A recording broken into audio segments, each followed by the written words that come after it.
Hallelujah. यीशु मसीह के नाम से आज के दिन भी इस ऑनलाइन आराधना में हमारे साथ भाग ले रहे हैं हर एक भाई और बहन को हम यीशु मसीह के नाम से हम आपको स्वागत करते हैं।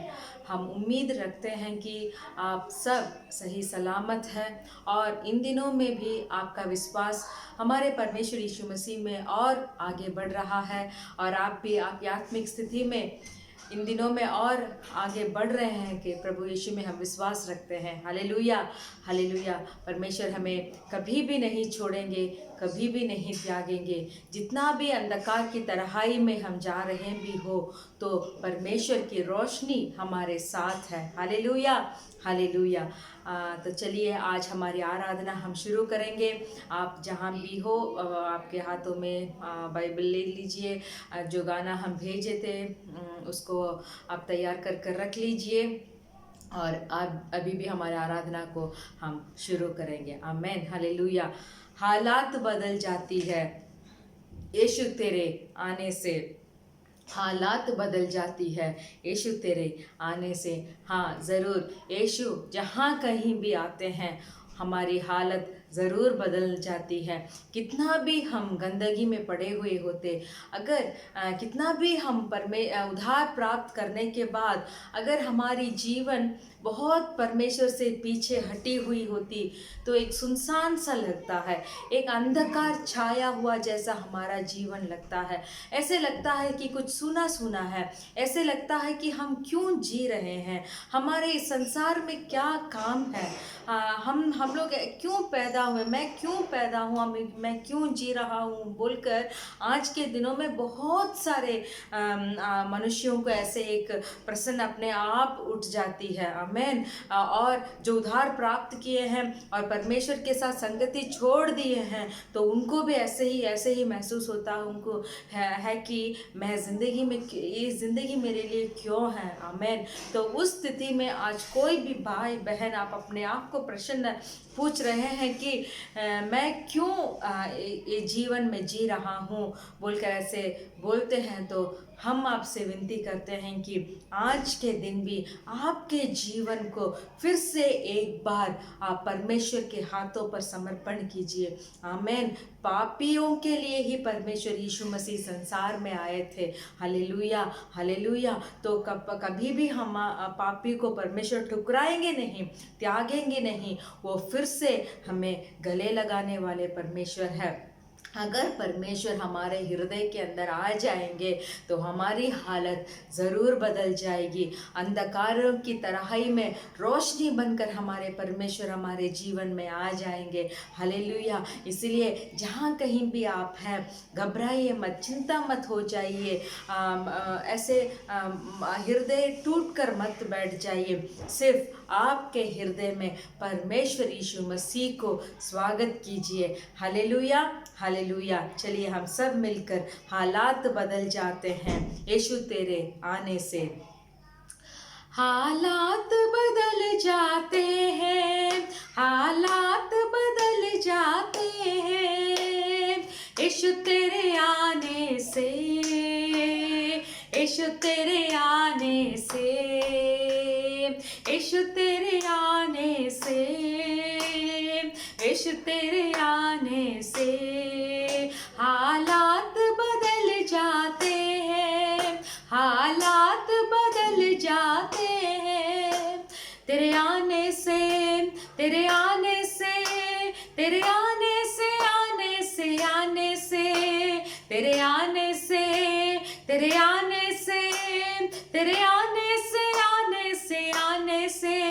हालात बदल जाती है, हालात बदल जाते हैं यीशु तेरे आने से, यीशु तेरे आने से। हालात बदल जाते हैं, हालात बदल जाते हैं। कोड़ों से छलनी हुआ मेरे लिए, जख्मों से चूर हुआ मेरे लिए। सब मिलकर कोड़ों से छलनी हुआ, जख्मों से चूर हुआ। सूली की राहों पर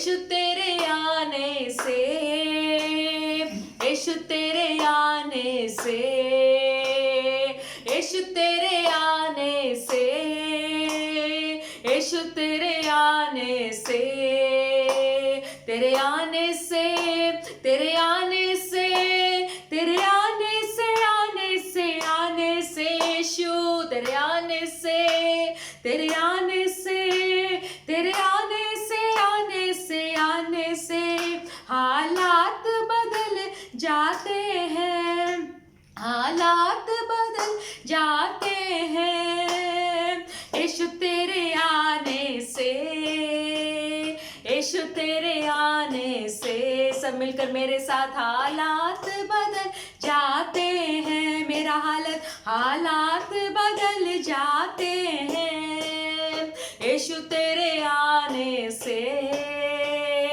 यीशु तेरे आने से, यीशु तेरे आने से, यीशु तेरे आने से।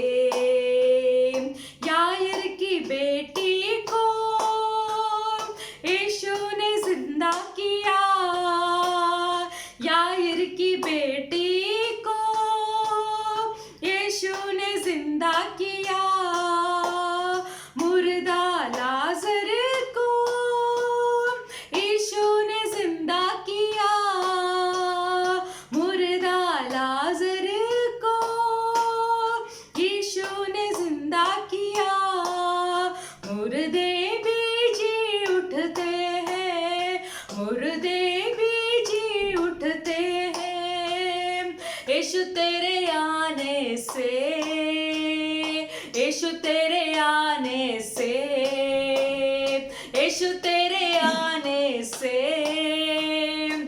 यीशु तेरे आने से, तेरे आने से, तेरे आने से, तेरे आने से, आने से, आने से, यीशु तेरे आने से, तेरे आने से, तेरे आने से, आने से, आने से हालात बदल जाती है, मेरी हालात बदल जाती है, यीशु तेरे आने से, यीशु तेरे आने से, यीशु तेरे आने से, यीशु तेरे आने से।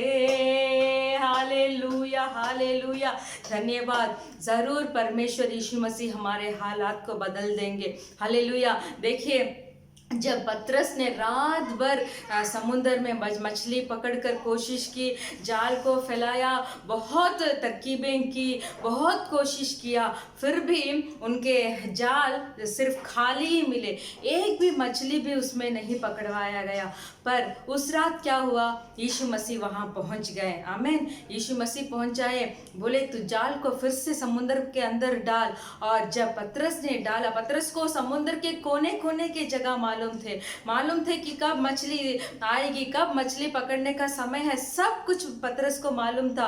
फिर भी उस रात उसने एक भी मछली को पकड़ नहीं पाए। हालेलुया।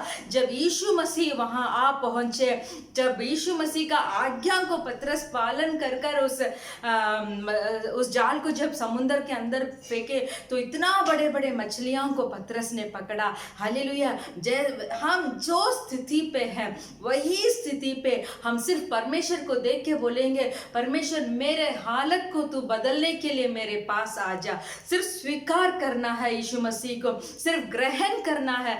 गए हफ्ते भी हमारे संदेश में वही हमने सुना कि हम किस तरह से परमेश्वर को ग्रहण कर रहे हैं। तो हमें सिर्फ हमारे हृदय को खोलकर, यीशु मसीह मेरा इस स्थिति को बदलने के लिए, मेरा इस हालत को बदलने के लिए आप मेरे हृदय के अंदर आ जाइए। सिर्फ हमें स्वागत करना, उत्साह के साथ परमेश्वर को सच्ची हृदय से, विश्वास के साथ हमें परमेश्वर को ग्रहण करना है। तब परमेश्वर जरूर हमारे हालात को बदल देंगे। सिर्फ परमेश्वर हालात को बदलने के लिए नहीं आ रहे, बोल रहे हैं तेरा बोझ को मेरे ऊपर रख दे। जितना भी बोझ आज तू उठा रहा है, परमेश्वर बोलते हैं तेरा बोझ मेरे ऊपर तू रख दे। तू हल्का से रहे, तू चैन से रहे। अगर हमारा हालत आज ऐसे है कि हम हल्का से नहीं रह पा रहे हैं, हम बहुत सारी चीज़ों को सोच कर इतना भारी हमारा हृदय को रखे हैं कि परमेश्वर की वचन की सच्चाई को आज हम पहचान नहीं पा रहे हैं। हालेलुया। 2020 वर्ष पहले जो परमेश्वर यीशु मसीह हमारे लिए थे, वो अभी भी हमारे लिए है। बोलते हैं, मेरे प्रिय बेटी, मेरे प्रिय बेटा, तेरा बोझ को तू मेरे ऊपर उतार दे। आमेन। तो चलिए सब मिलकर उत्साह के साथ अपना बोझ प्रभु पर डाल, कभी ना घबराना, तेरा आदर मान करेगा, आश्चर्य कर्म करेगा। हालेलुया। सब मिलकर अपना बोझ प्रभु पर डाल, कभी ना घबराना, तेरा आदर मान करेगा, आश्चर्य कर्म करेगा।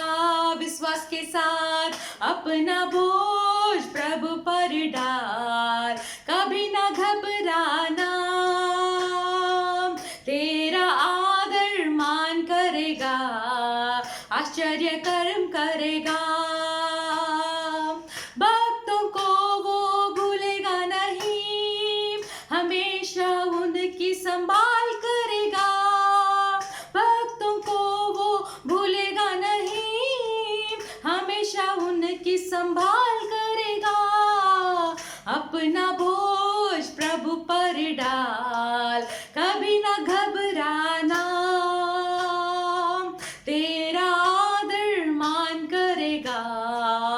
आश्चर्य कर्म करेगा।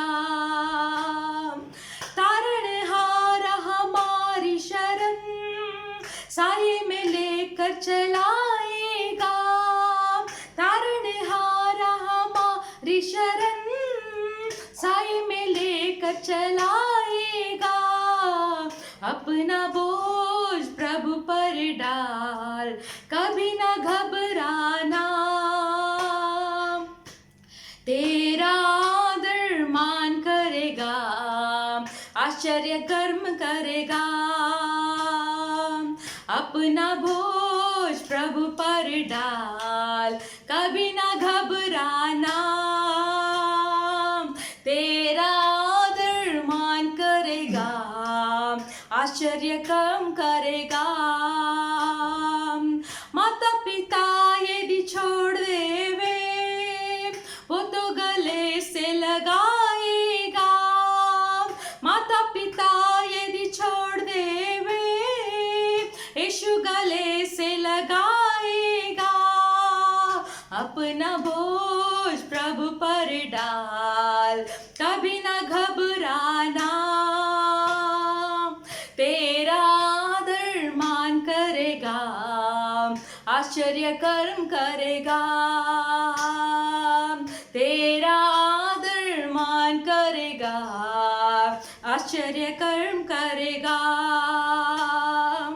प्रभु हमारे साथ रहे, सामना कौन कर पाएगा। प्रभु हमारे साथ रहे, सामना कौन कर पाएगा। अपना बोझ प्रभु पर डाल, कभी ना घबराना, तेरा आदर मान करेगा, आश्चर्य कर्म करेगा। तेरा आदर मान करेगा, आश्चर्य कर्म करेगा। पूरा समर्पण उसको करे, वो ही सब कुछ देखेगा। पूरा समर्पण उसको करे, यीशु सब कुछ देखेगा।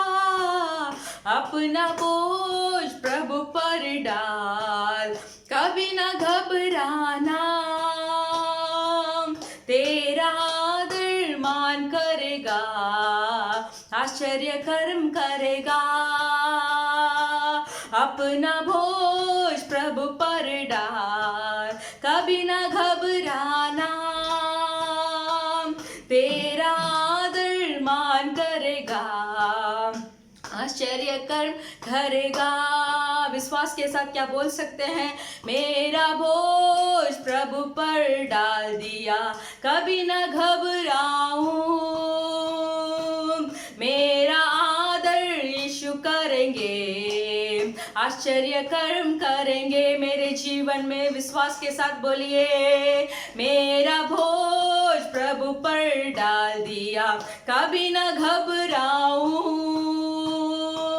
मेरा आदर यीशु करेंगे, आश्चर्य कर्म करेंगे मेरे जीवन में, आश्चर्य कर्म करेंगे मेरे जिंदगी में, आश्चर्य कर्म करेंगे मेरे कामों में, आश्चर्य कर्म करेंगे। Hallelujah hallelujah hallelujah hallelujah. ओ राबा बाबा बा रिहादा नामा घाना ला राबा शिहांदु नामा ला राबा।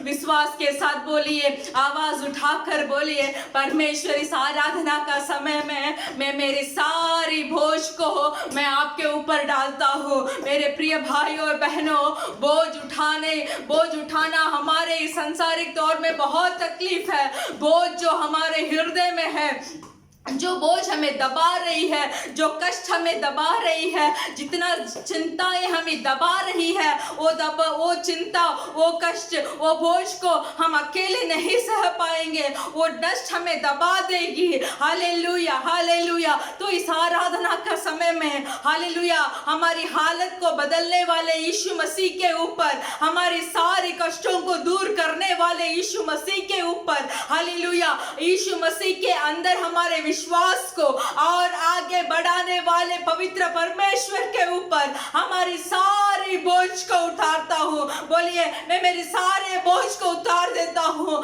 आगे की भविष्य के बोझ को मैं उतार देता हूँ। अभी जो हो रही है, वो जो बोझ मुझे दबा रही है, उस बोझ को मैं आज आपके ऊपर उतारता हूँ। परमेश्वर, मुझसे मेरे बोझ को उठा लीजिए। मेरे बोझ में मैं नहीं जी पा रहा हूँ, ये बोझ मुझे नष्ट कर देगी। मुझे बोलकर मुझे डर है, मुझे घबराहट है, मैं रात में नहीं सो पा रहा हूँ। मैं सोच कर मेरा दिमाग बहुत उलझा जा रहा है। परमेश्वर, और राघना माला रबा उदा रबा शिखांदरा वाला रबा, ऐसे सोच रहे हैं हर एक भाई और बहन। परमेश्वर बोलते हैं, तेरा बोझ मेरे ऊपर डाल दे। मेरे प्रिय बेटा, तेरा बोझ के यीशु के ऊपर डाल दे। मेरे प्रिय बेटी, तेरा बोझ का यीशु के ऊपर डाल दे। ओ रखा लराबा, यीशु तैयार है। सिर्फ ये चाहते हैं कि आपका हृदय को खोलकर हालात को बदलने वाले यीशु मसीह को विश्वास कर ग्रहण कीजिए और विश्वास कीजिए कि यीशु मसीह मेरे हालात को बदल देंगे। और रखा लराबा, थैंक यू जीसस। बोलिए, यीशु मसीह मेरे हालात को बदल देंगे। मैं मेरी सारी चिंताओं के आपके ऊपर डालता हूँ, मेरी सारी कष्टों को आपके ऊपर डालता हूँ, मेरी सारी भविष्य के कामों को, कर्मों को आपके हाथों में डालता हूँ। मैं चैन से जीवित रहना चाहता हूँ। Hallelujah hallelujah hallelujah. हमें इस संसार में एक ही चीज चाहिए मेरे प्रिय भाइयों और बहनों, कष्ट उठाना है तो यीशु मसीह के लिए, दुख उठाना है तो यीशु मसीह के लिए, दुख को सहना है तो यीशु मसीह के लिए, यीशु मसीह के लिए इस प्राण को भी हमें तुच्छ जानना है। और रखा रवाला रबा, ओ शिहांदुना माला रबा, आत्माओं को पाने के लिए, और रखा रबा, सेवकाई को करने के लिए, और राधा नामाला रबा, सुसमाचार को प्रचार करने के लिए, और रखा रबा, इस संसार के सारे दुखों को, इस संसारिक रूप में जितना भी कष्ट है, चिंता है, घबराहट है, सबको छोड़कर हमारा क्रूस को उठाकर हमें यीशु मसीह के पीछे जाना ही हमारे लिए लक्ष्य है। और रखा राधा नमा शिहातुनामा, इसीलिए संसारिक बोझ को मत उठाइए। और रिखा नामा ला रबा, परिवार में इतना कष्ट है, वो बोझ को मत उठाइए। ओला रबा, अगर आप यीशु मसीह के लिए क्रूस उठाएंगे तो यीशु मसीह भी हमारे लिए हमारे बोझ को उठाएंगे। धन्यवाद यीशु मसीह, वी थैंक यू लॉर्ड। भक्तों को वो भूलेगा नहीं, हमेशा उनकी संभाल करेगा। भक्तों को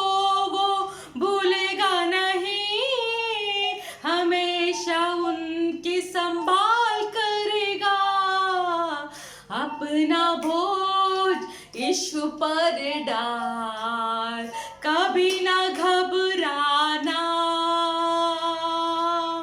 तेरा आदर मान करेगा, तेरे जीवन में आश्चर्य कर्म करेगा। अपना बोझ, सब मिलकर बोले मेरा बोझ, मेरा बोझ यीशु पर डाल दिया, कभी ना घबराऊं, हालेलुया। मेरा आदर मान करेगा, मेरे जिंदगी में आश्चर्य कर्म करेगा। फिर से एक बार मेरे साथ मिलकर, मेरा बोझ, मेरा बोझ यीशु पर डाल दिया, कभी ना घबराऊं, यस लॉर्ड, कभी ना घबराऊं, मेरा आदर मान करेगा, आश्चर्य कर्म करेगा।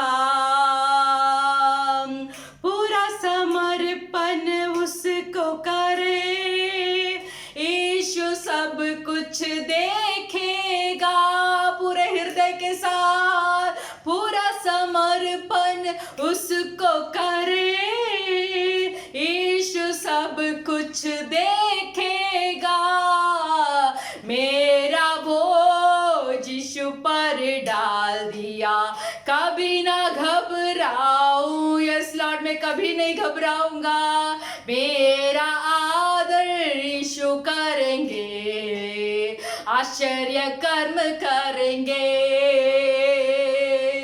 मेरा आदर मान करेंगे, मेरे जिंदगी में आश्चर्य कर्म करेंगे।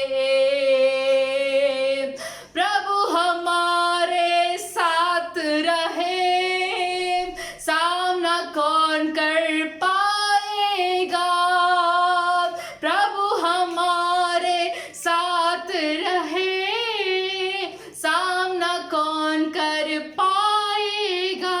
अपने आप को ऐसे बोलिए, प्रभु मेरा साथ रहे, सामना कौन कर पाएगा, मेरा बोझ यीशु पर डाल दिया, कभी ना घबराऊं, मेरा आदर यीशु करेंगे, मेरे जिंदगी में आश्चर्य कर्म करेंगे,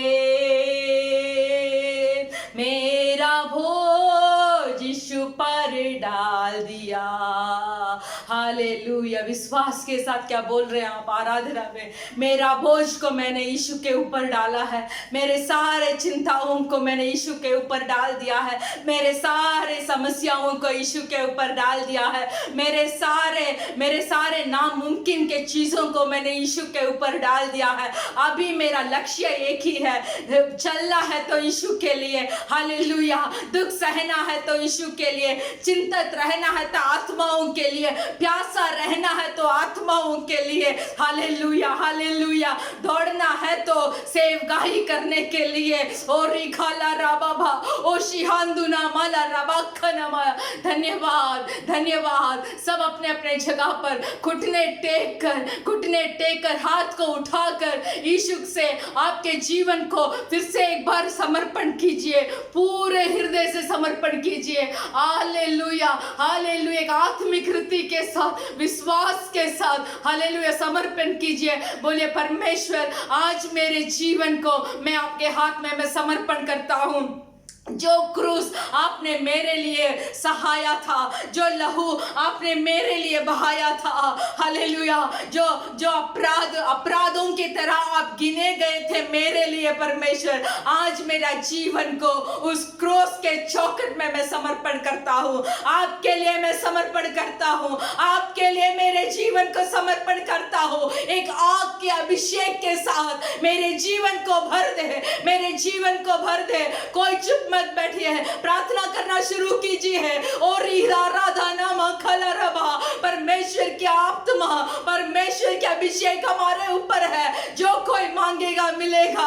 ओ दाना माला रबा, बोले मेरे पाप को क्षमा कर, मेरे सोच के पापों को क्षमा कर, मेरे समझ के पापों को क्षमा कर, मेरी आंखों में जितने पाप मैंने किया था उस पापों को क्षमा कर। मेरे प्रिय भाई और बहनों, हमारे शरीर परमेश्वर की कलीसिया है। हालेलुया। परमेश्वर पिता के ओर से दिया गया हुआ ये शरीर पवित्र आत्मा रहने वाले कलीसिया है। और रिखाना माला रबा, इस कलीसिया को कोई बिगाड़ नहीं सकता है, इस कलीसिया को कोई नष्ट कर नहीं सकता है। और रिखाला रबा, हम अकेले में, हम अपने आप में परमेश्वर की कलीसिया है। इस कलीसिया को कोई भी नष्ट नुकसान नहीं पहुंचा सकता, क्योंकि पवित्र आत्मा वास करने वाली ये शरीर और रिखाना नाला रबा परमेश्वर की कलीसिया है। Thank you Lord. धन्यवाद यीशु मसीह, धन्यवाद यीशु मसीह, धन्यवाद धन्यवाद। हम स्तुति करते हैं,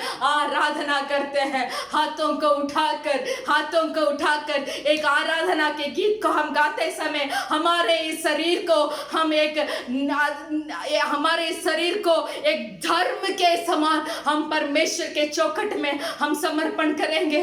बोलेंगे ये प्राण, ये आत्मा, ये शरीर को मैं धर्म के रूप में आपके चौखट में मैं समर्पण करता हूँ। परमेश्वर मेरे सारे पापों को और सारे पापों को, श्रापों को आपके चौखट में मैं बोलकर मैं माफी चाहता हूँ परमेश्वर। Hallelujah hallelujah. धन्यवाद यीशु मसीह, धन्यवाद। बोलिए यीशु, आपके बिना मैं जी नहीं पाऊंगा। आज से मेरा जिंदगी आपका है, आज से मेरा जीवन आपका है। मैं आपके बिना मैं नहीं जी पाऊंगा। हालेलुया। आंखें को बंद कर हालेलुया, परमेश्वर की उपस्थिति हमारे बीच में है। ओ थैंक यू लॉर्ड। परमेश्वर हर एक को छूना चाहते हैं। परमेश्वर मेरे को देखकर भी तड़प रहे हैं कि मैं उनका प्रयोग बनूं।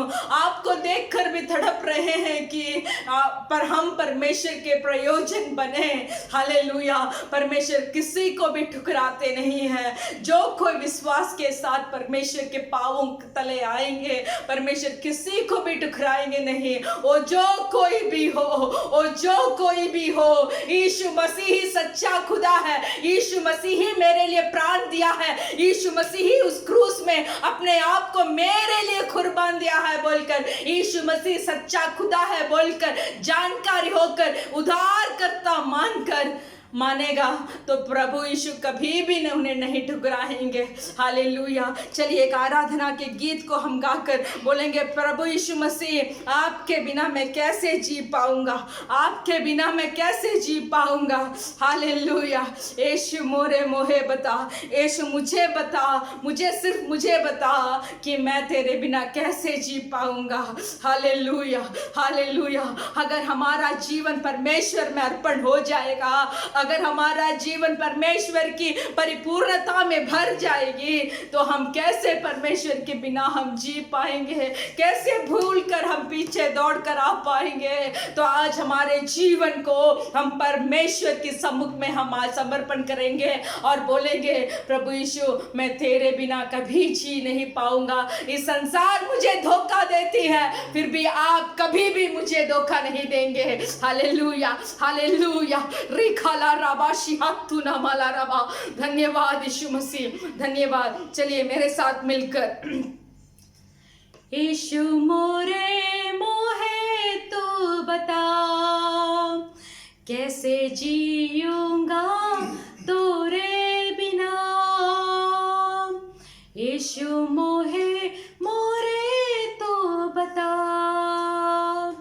कैसे जीऊंगा तोरे बिना। सब मिलकर मेरे साथ एक बार फिर इस आराधना के गीत को परमेश्वर जरूर बहुत आनंद होंगे कि हम परमेश्वर को देखकर बोले रहे, यीशु मुझे तू बता, मैं कैसे आपके बिना मैं इस संसार में जी पाऊंगा, आपकी उपस्थिति के बिना मैं कैसे इस संसार में जी पाऊंगा, आपके अगुवाई के बिना मैं कैसे इस संसार में जी पाऊंगा, आपके अनुग्रह के बिना मैं कैसे इस संसार में जी पाऊंगा। ऐसे जब एक एक पल को हम परमेश्वर के ऊपर भरोसा रख रख कर परमेश्वर के ऊपर हम हमारे बोझ को डाल डाल कर जब हम जिएंगे, जब परमेश्वर को हमारे भरोसेमंद बना लेंगे, जब परमेश्वर को पूरे तरीके से हमारे सहारा बना लेंगे, हालेलुया, रिखा नामाला रबा, हमारा जीवन की दौड़ बदल जाएगी। हालेलुया, मुझे चाहिए परमेश्वर, हालेलुया, आपको सहारा बनाकर मैं जीना चाहता हूँ, मेरा पूरे भरोसा को आपके ऊपर रखकर मैं जीना चाहता हूँ। Hallelujah, hallelujah. जब था मैं अकेला बड़ा, आप ही तो थे। मैं जब अकेला इस दुनिया में था, जब मेरे रिश्तेदार मुझे छोड़ दिए, मेरे दोस्तों जब छोड़ दिए, मेरे माता पिता ने जब मुझे छोड़ दिया, तब आपने तो मेरे साथ खड़ा था ना परमेश्वर। मुंह खोल कर बताइए, आपने तो मेरे साथ खड़ा था ना परमेश्वर। हालेलुया, मेरे साथ फिर से मिलकर यीशु मोरे मोहे तो बता, कैसे जीऊंगा तोरे बिना। यीशु मोरे मोहे तो बता, कैसे जीऊंगा तोरे बिना। जब था मैं अकेला बड़ा, संग था तू ही तो खड़ा। जब आई थी मुश्किल बड़ी, संग था तू ही तो हर घड़ी। यीशु मोरे मोहे तो बता, कैसे जीऊंगा तोरे बिना। धोखा देती है जिंदगी, तुझ में मिलती है मुझको पनाह। यीशु मसीह में हमें मिलता है संतुष्टि, यीशु मसीह में मिलता है हमें पनाह, यीशु मसीह में मिलती है हमें खुशी, यीशु मसीह में मिलती है हमें शांति, यीशु मसीह के वचनों में हमें दृढ़ता मिलती है, यीशु मसीह के वचनों हमें अगुवाई करती है। हालेलुया मेरे प्रिय भाई और बहनों, हालेलुया। अब तक की जिंदगी जैसी भी थी वैसे ही रहने दो, छोड़ दो उस जिंदगी को। अभी इस दिन से, इस आराधना के द्वार से हालात को बदलने वाले परमेश्वर यीशु मसीह से बोलिए कि मेरे हालात को बदल दे। बदलने के लिए आज मेरे जिंदगी में आपको उद्धार करता बोलकर मैं ग्रहण करता हूँ। हालेलुया, मेरे सारे बोझ को मैं आपके ऊपर रखकर, हालेलुया, आपके हृदय की बोझ को मैं लेकर, आप जो इच्छा मेरे लिए रखे हैं, आप जो लक्ष्य मेरे लिए रखे हैं, आप जो बुलाहट से आपने मेरे जिंदगी को तय किया है, वो बुलाहट के बारे में जानकारी होकर मैं आपके लिए दौड़ना चाहता हूँ। समर्पण कीजिए, उस क्रूस के तले समर्पण कीजिए और बोलिए यीशु मसीह, ये संसार धोखा देती है पर आप कभी हमें छोड़ने वाले नहीं, तो आपके बिना मैं जी नहीं सकता। सब अपने अपने स्थानों पे हाथों को उठाकर बोलिए यीशु मसीह, मेरे हाथ को आप पकड़ लीजिए, पकड़ लीजिए। मेरा प्रार्थना जब मैं मेरे कॉलेज के समय में पढ़ती थी, तब मेरा प्रार्थना ये था कि मैं जानती नहीं थी कि ऐसे प्रार्थना करना है, फिर भी मेरे प्रार्थना ऐसे किया कि परमेश्वर, मैं अगर आपके हाथ को पकड़ूंगी तो मैं छोड़ दूंगी, अगर आप मुझे पकड़ लेंगे तो आप कभी भी मुझे नहीं छोड़ेंगे।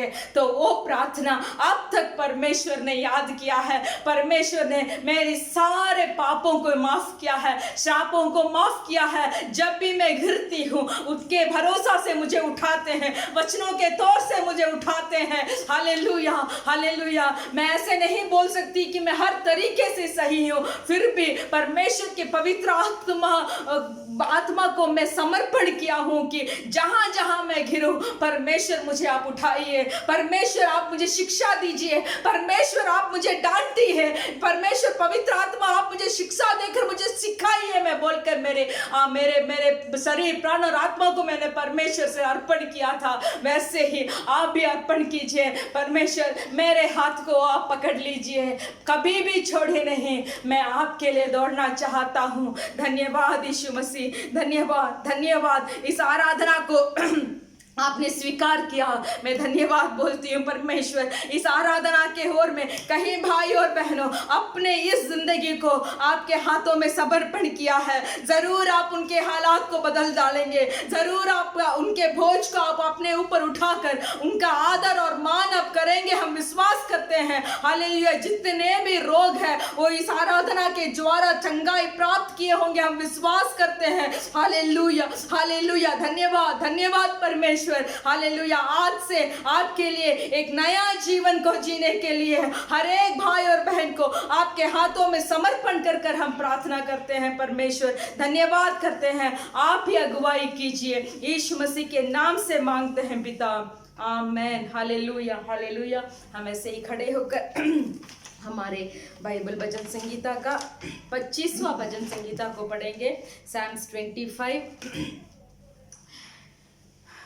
भजन संगीता 25, Psalms 25 1 से लेकर उसमें 22 वचन है। हम 22 वचन को हम सब मिलकर पढ़ेंगे। हालेलुया। अगुवाई और रक्षा के लिए प्रार्थना, दाऊद का भजन। हे यहोवा, मैं अपने मन को तेरी ओर उठाता हूँ। हे मेरे परमेश्वर, मैंने तुझी पर भरोसा रखा है, मुझे लज्जित होने ना दे, मेरे शत्रु मुझ पर जय जयकार करने ना पाए। वरन जितने तेरी बाट जोते हैं उनमें से कोई लज्जित ना होंगे, परंतु जो अकारण विश्वासघाती है वे ही लज्जित होंगे। ये यहोवा, अपने मार्ग मुझको दिखला, अपना पथ मुझे बता दे, मुझे अपने सत्य पर चला और शिक्षा दे, क्योंकि तू मेरा उद्धार करने वाला परमेश्वर है। मैं दिन भर तेरी ही बाट जोता रहता हूँ। ये यहोवा, अपनी दया और करुणा के कामों को स्मरण कर, क्योंकि वे तो अनंत काल से होते आए हैं। ये यहोवा, अपनी भलाई के कारण मेरी जीवन के पापों और मेरे अपराधों को स्मरण ना कर, अपनी करुणा ही के अनुसार तू मुझे स्मरण कर। यहोवा भला और सीधा है, इसीलिए वह पापियों को अपना मार्ग दिखलाएगा। वह नम्र लोगों को अन्याय की शिक्षा देगा। हाँ, वह नम्र लोगों को अपने मार्ग दिखलाएगा। जो यहोवा की वाचा जितोनियों को मानते हैं उनके लिए उसके सब मार्ग करुणा और सच्चाई है। ये यहोवा, अपने नाम के निमित्त मेरे अधर्म को जो बहुत है क्षमा कर। वह कौन है जो यहोवा का भय मानता है? यहोवा उसको उसी मार्ग पर जिससे वह प्रसन्न होता है चलाएगा। वह कुशाल से टिका रहेगा और उसका वंश पृथ्वी का अधिकारी होगा। यहोवा के भेद को वही जानते हैं जो उससे डरते हैं, और वही अपनी वाचा उन पर प्रकट करेगा। मेरी आंखें सदैव यहोवा पर टकटकी लगाए रहती हैं, क्योंकि वही मेरे पावों को जल में से छुड़ाएगा। ये यहोवा, मेरी ओर फिरकर मुझे अनुग्रह कर, क्योंकि मैं अकेला और दीन हूँ। मेरा हृदय का क्लेश बढ़ गया है। तू मुझको मेरे दुखों से छुड़ा ले। तू मेरे दुख और कष्ट पर दृष्टि कर और मेरे सब पापों को क्षमा कर। मेरे शत्रुओं को देख कि वे कैसे बढ़ गए हैं और मुझसे बड़ा बैर रखते हैं। मेरा प्राणों की रक्षा कर और मुझे छुड़ा, मुझे लज्जित ना होने दे, क्योंकि मैं तेरा शरणागत हूँ। खराई और सीधाई मुझे सुरक्षित रखे, क्योंकि मुझे तेरी ही आशा है। हे परमेश्वर, इज़राइल को उसके सारे संकटों से छुड़ा ले। Hallelujah hallelujah. आप जब इस भजन संगीता 25वां अध्याय को मैं प्रार्थना कर लिए, मैंने सोचा कि सर 1 से 8 वचन तक पढ़ेंगे। फिर मैंने सोचा नहीं, वचन और आगे बढ़ रहा, फिर 1 से 10 तक पढ़ेंगे। जब ये वचनों को मैंने ऐसे पढ़ ही रहा था तो बहुत ऐसे मधुर रहा था, और मुझे बहुत अच्छा लगा कि परमेश्वर कैसे इतना अच्छे वचनों को हमारे लिए देखे हैं। देखिए 5वां वचन को देखिए, मुझे अपने सत्य पर चला और शिक्षा दे, क्योंकि तू मेरा उद्धार करने वाला परमेश्वर है। आमीन। और 10वां वचन को देखिए, जो यहोवा का वाचा और चितौनियों को मानते हैं उनके लिए उसके सब मार्ग करुणाई और सच्चाई है। जब हम परमेश्वर से शिक्षा पाने के लिए तैयार होते हैं, हम परमेश्वर को ग्रहण करते हैं। और जब हम परमेश्वर के वाचा और चितौनियों को हम से कुछ लोग ऐसे जोड़ते हैं कि परमेश्वर ने मुझे डांट दिया, परमेश्वर ने ऐसे बोल दिया, परमेश्वर ने वैसे बोल दिया। नहीं, जब हम परमेश्वर से बोलेंगे, परमेश्वर मुझे शिक्षा दे, मुझे चितौनियों से मुझे चला, अब तेरे ऊपर भय मानने के लिए मुझसे कृपा कर, ऐसे बोलकर जब हम प्रार्थना करेंगे तब जरूर परमेश्वर हमारे जीवन को सुरक्षित रखेंगे। हालेलुया। इस भजन संगीता को और आप धीरे धीरे एक एक वचन से आप पढ़ते जाइए। हमारा जीवन में जुड़ी हुई बहुत अच्छे अच्छे वचन परमेश्वर ने इस अध्याय में दिया है। जब बहुत से हम पढ़ेंगे, जरूर परमेश्वर हमारे जीवन को खराई और सुधाई से रखेंगे। Hallelujah, hallelujah. चलिए इस अच्छे भजन संगीता के लिए हम प्रार्थना करेंगे। धन्यवाद यीशु मसीह, इस अच्छे भजन संगीता के लिए धन्यवाद। आप हमें परलोक ले जाने तक परमेश्वर, हालेलुया, आप आपके आगमन तक परमेश्वर, हालेलुया, आप हमें स्थिर करेंगे। हम विश्वास करते हैं आपसे जो हमने उधार पाए हैं परमेश्वर, आप हमें कभी नहीं छोड़ेंगे। आप हमें शिक्षा दीजिए परमेश्वर, आप हमें डांट कर हमें सिखाइए परमेश्वर, आपके राहों पर चलने की ताकत हमें दीजिए परमेश्वर। हम कभी लज्जित ना हो पाए, ये हम आपके राहों पर हम चले, खराई और शुद्धता हमें दे परमेश्वर। धन्यवाद करते हैं, यीशु मसीह के नाम से मांगते हैं पिता, आमेन, हालेलुया। हमारी कलीसिया की सूचना ये है कि हमारे कलीसिया हर शुक्रवार के दिन शाम 4 बजे से 6 बजे तक हमारे आराधना ऑनलाइन में होती है।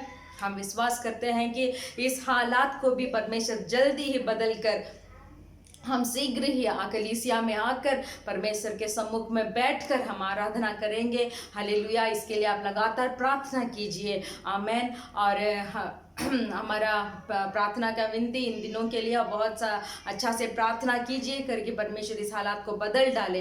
अभी भी हम हमारे देशों के लिए हम प्रार्थना करेंगे, इंडिया देश के लिए, पाकिस्तान, नेपाल, बांग्लादेश, श्रीलंका के लिए और संसार के सारे देशों के लिए हम हमारे प्रार्थना करेंगे। सब अपने हाथों को उठाकर हमारे देशों के लिए धन्यवाद, धन्यवाद, धन्यवाद, धन्यवाद यीशु मसीह। हमारे इन देशों को जो हमने नाम लिया है आपके हाथों पर समर्पण कर हम प्रार्थना करते हैं। आमीन। परमेश्वर, हम नहीं जानते, फिर भी आपने सब कुछ तय कर रखा है परमेश्वर। Hallelujah, hallelujah.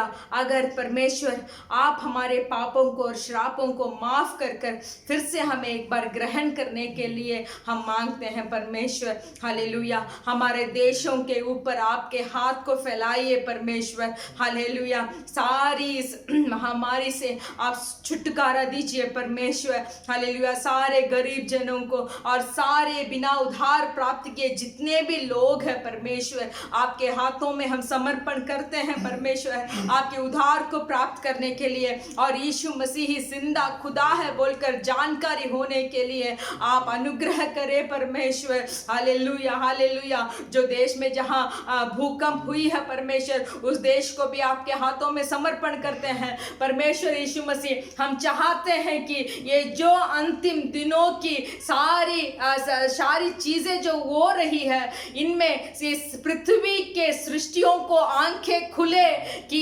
परमेश्वर जल्दी ही आने वाले हैं और अपने मार्गों को आपके ओर वो फैलाए परमेश्वर। धन्यवाद बोलते हैं। सारे लोगों के ऊपर आपकी उधार हो परमेश्वर। जागृति, एक एक देश में जागृति हो, इंडिया देश में जागृति हो, श्रीलंका देश में जागृति हो, हालेलुया, नेपाल देश में, पाकिस्तान देश में जागृति हो परमेश्वर, बांग्लादेश में जागृति हो परमेश्वर, संसार में पृथ्वी के चौखट तक, चोर तक आपकी जागृति फैलाए परमेश्वर। हम जहां रहते हैं इस कतार देश के लिए हम प्रार्थना करते हैं। जितना भी मनुष्यवास यहाँ रहते हैं परमेश्वर, आपके हाथों में समर्पण करते हैं। कितना भी इस महामारी बीमारी में जो भटक रहे हैं परमेश्वर, यीशु मसीह के नाम से हालेलुया उनको चंगाई हो जाए परमेश्वर। जितनों ने नौकरी खोया है परमेश्वर, उनका हालात को बदल दीजिए परमेश्वर, एक नया जीवन से भर दीजिए परमेश्वर, आपके आनंद से उनकी जीवन को भर दीजिए परमेश्वर।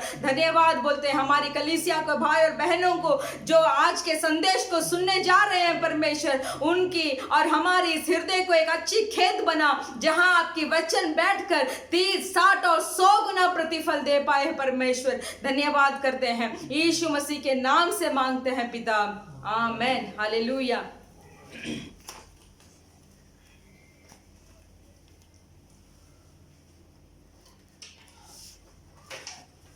ஹalleluya हालेलुया। எல்லாம் எப்படி இருக்கீங்க? आप सब कैसे हैं? ஒரு நாள் ஜெபிக்கிறீங்களா? प्रतिदिन प्रार्थना करते हैं क्या? இந்த நாட்கள் அதிகமாக ஜெபித்துக் கொள்ளுங்கள். इन दिनों में भी ज्यादा प्रार्थना कीजिए। வரக்கூடிய மாதத்துல கர்த்தர் சபையெல்லாம் திறக்கும்படியாக आने वाले महीना में भी परमेश्वर हमारी कलीसिया को खोलने के लिए நாம் எல்லாம் ஒன்று சேர்ந்து தேவனை திருப்பி ஆராதிக்கும்படியாக हम फिर से सब एक साथ मिलकर परमेश्वर की आराधना करने के लिए சுவிசேஷ ஊழியங்கள் திரும்பி நடக்கும்படியாக நீங்கள் ஜெபித்துக் கொள்ளுங்கள். आप ऐसे प्रार्थना कीजिए कि हमारे सुसमाचार का सेवगाई फिर से चालू हो। இந்த நாட்கள் விசேஷமாக நீங்கள் தேசங்களுக்கு அதிகமாக ஜெபித்துக் கொள்ளுங்கள். इन दिनों में भी विशेष कर सारे देश के लिए आप प्रार्थना कीजिए। எல்லா கொள்ளையிலிருந்து தேவன் தேசத்தை பாதுகாக்கும்படியாக सारे देशों को परमेश्वर इस महामारी से रक्षा करे, விடுதலை கொடுக்கும்படியாக छुटकारा देकर இன்னும் அனுதினம் வேலை செய்து தங்கள் வாழ்க்கையை ஓட்டிக் கொண்டிருக்கிற अनेகர் उண்டு. रोजगारी काम कर कमाई करने वाले बहुत सारे लोग हैं।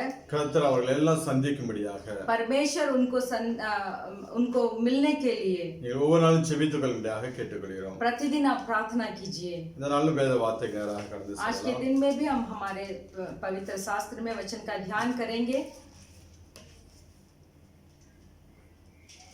மார்க் எழுதின சுவிசேஷம் 12ஆம் அதிகாரம் मरकुस का पुस्तक उसका 12 अध्याय 28 லிருந்து 34 வரை வாசிக்கலாம். 28 से लेकर 34 तक हम पढ़ेंगे।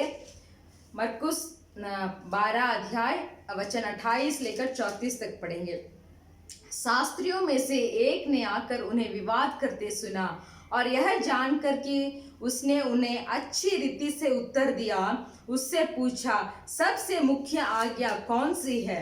यीशु ने उत्तर दिया, सब आज्ञाओं से यह मुख्य है, हे इज़राइल सुन, हमारा परमेश्वर एक ही प्रभु है और तू प्रभु अपने परमेश्वर से अपने सारे मन से और अपने सारे प्राण से और अपनी सारी बुद्धि से और अपनी सारी शक्ति से प्रेम रखना, और दूसरी यह है तो अपने पड़ोसी से अपना समान प्रेम रखना, इससे बड़ी और कोई आज्ञा नहीं।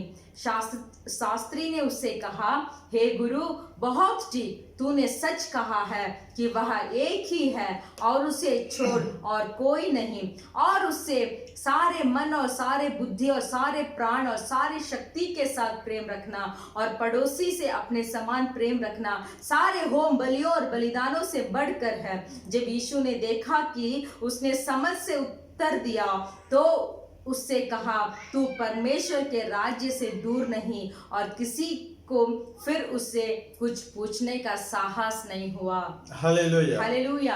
ஆண்டவரே இயேசு கிறிஸ்து இந்த பூமியில இருந்த நாட்களிலே परमेश्वर यीशु मसीह जब इस पृथ्वी पर थे, அவரிடத்தில் अनेகர் வந்து अनेக கேள்விகளை கேட்டார்கள். परमेश्वर के साथ बहुतों ने आकर बहुत सवाल पूछने लगे। ஒவ்வொருவருக்கும் ஆண்டவர் கரெக்டான பதிலை கொடுத்தார். एक एक आदमी को परमेश्वर यीशु मसीह ने सही जवाब दिया। அந்த காரியங்களை பார்த்து கொண்டிருந்த வேத பாரகர்கள் ஒருத்தன், वो जो कार्यों को देखने वाला एक व्यक्ति जो थे, வேத பாரகன், शास्त्री जो थे, அவர் ஆண்டவர் இயேசு கிறிஸ்துவை பார்த்து கேட்கிறார், वो शास्त्री परमेश्वर यीशु मसीह को देखकर बताए, பிரதான கற்பனைகள் என்ன என்று சொல்லி கேட்கிறார். सबसे मुख्य आज्ञा क्या है? ஆண்டவர் இயேசு கிறிஸ்து ரெண்டு கற்பனைகளை சொல்லி கொடுக்கிறார். परमेश्वर यीशु मसीह दो आज्ञा को बताते हैं। அது சொன்னதை கேட்டுட்டு परमेश्वर जो बताए थे उसको सुनकर இவன் ஒரு மறு உத்தரவு கொடுக்கிறார். इसने फिर से एक जवाब दिया, இந்த ரெண்டு கற்பனைகள் சர்வாங்க தகன பலிகளை பார்க்கலாம் முக்கியமாக இருக்கிறது என்றான். ये जो आज्ञाओं जो है वो होम बलियों और बलिदानों से बढ़कर है।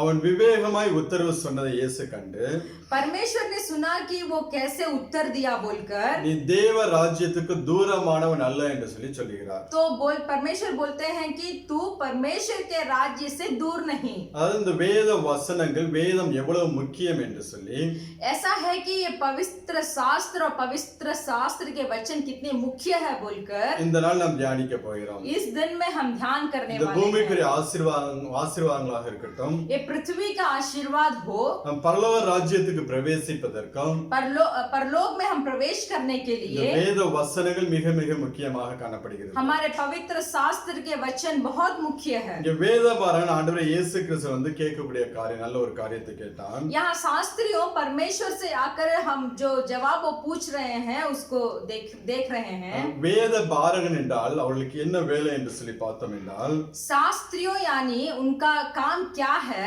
அவர்கள் எழுத்தாளர்கள், वो लिखते हैं। இன்னும் யூதருடைய ஆவணத்தை பாதுகாக்கிறவர்கள். वो यहूदा के जितने भी संपत्ति है उसको वो देखभाल करते थे। இன்னும் யூத மதத்துடைய சட்டத்தின்படி என்ன சொல்றது,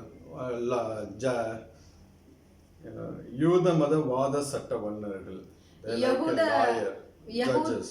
यहूदियों के जो कितना सरकारी रूप से जितने काम है उसको वो देखभाल करते हैं। அதாவது இந்த யூத மதத்துல கூட எல்லா பிரமாணங்களும் அவங்களுக்கு நன்றாக தெரியும். यहूदा के कितना भी प्रमाण है वो प्रमाण को शास्त्रियों लोग अच्छा से जानते हैं। ஒரு பிரச்சனை என்று யாராவது ஒரு இடத்தில் வரும்போது कुछ परेशानी है बोलकर इन शास्त्रियों के पास जो कोई आएगा, இந்த வேத பிரமாணத்தின்படி நல்ல ஆலோசனை கொடுக்கக்கூடியவர்கள், तो ये पवित्र शास्त्र के प्रमाण के तौर उन्हें अच्छे अच्छे समझ को देते हैं। அந்த வேதத்தை அறிந்த மனிதர்கள், तो ये शास्त्रियों बहुत अच्छा से पवित्र शास्त्र के वचन के बारे में उन्हें जानकारी இன்னும் है। எழுத்தாளர்கள் என்று சொல்லி வேதம் சொல்கிறது. और भी पवित्र शास्त्र बताती है कि ये शास्त्रियों लेखिक है।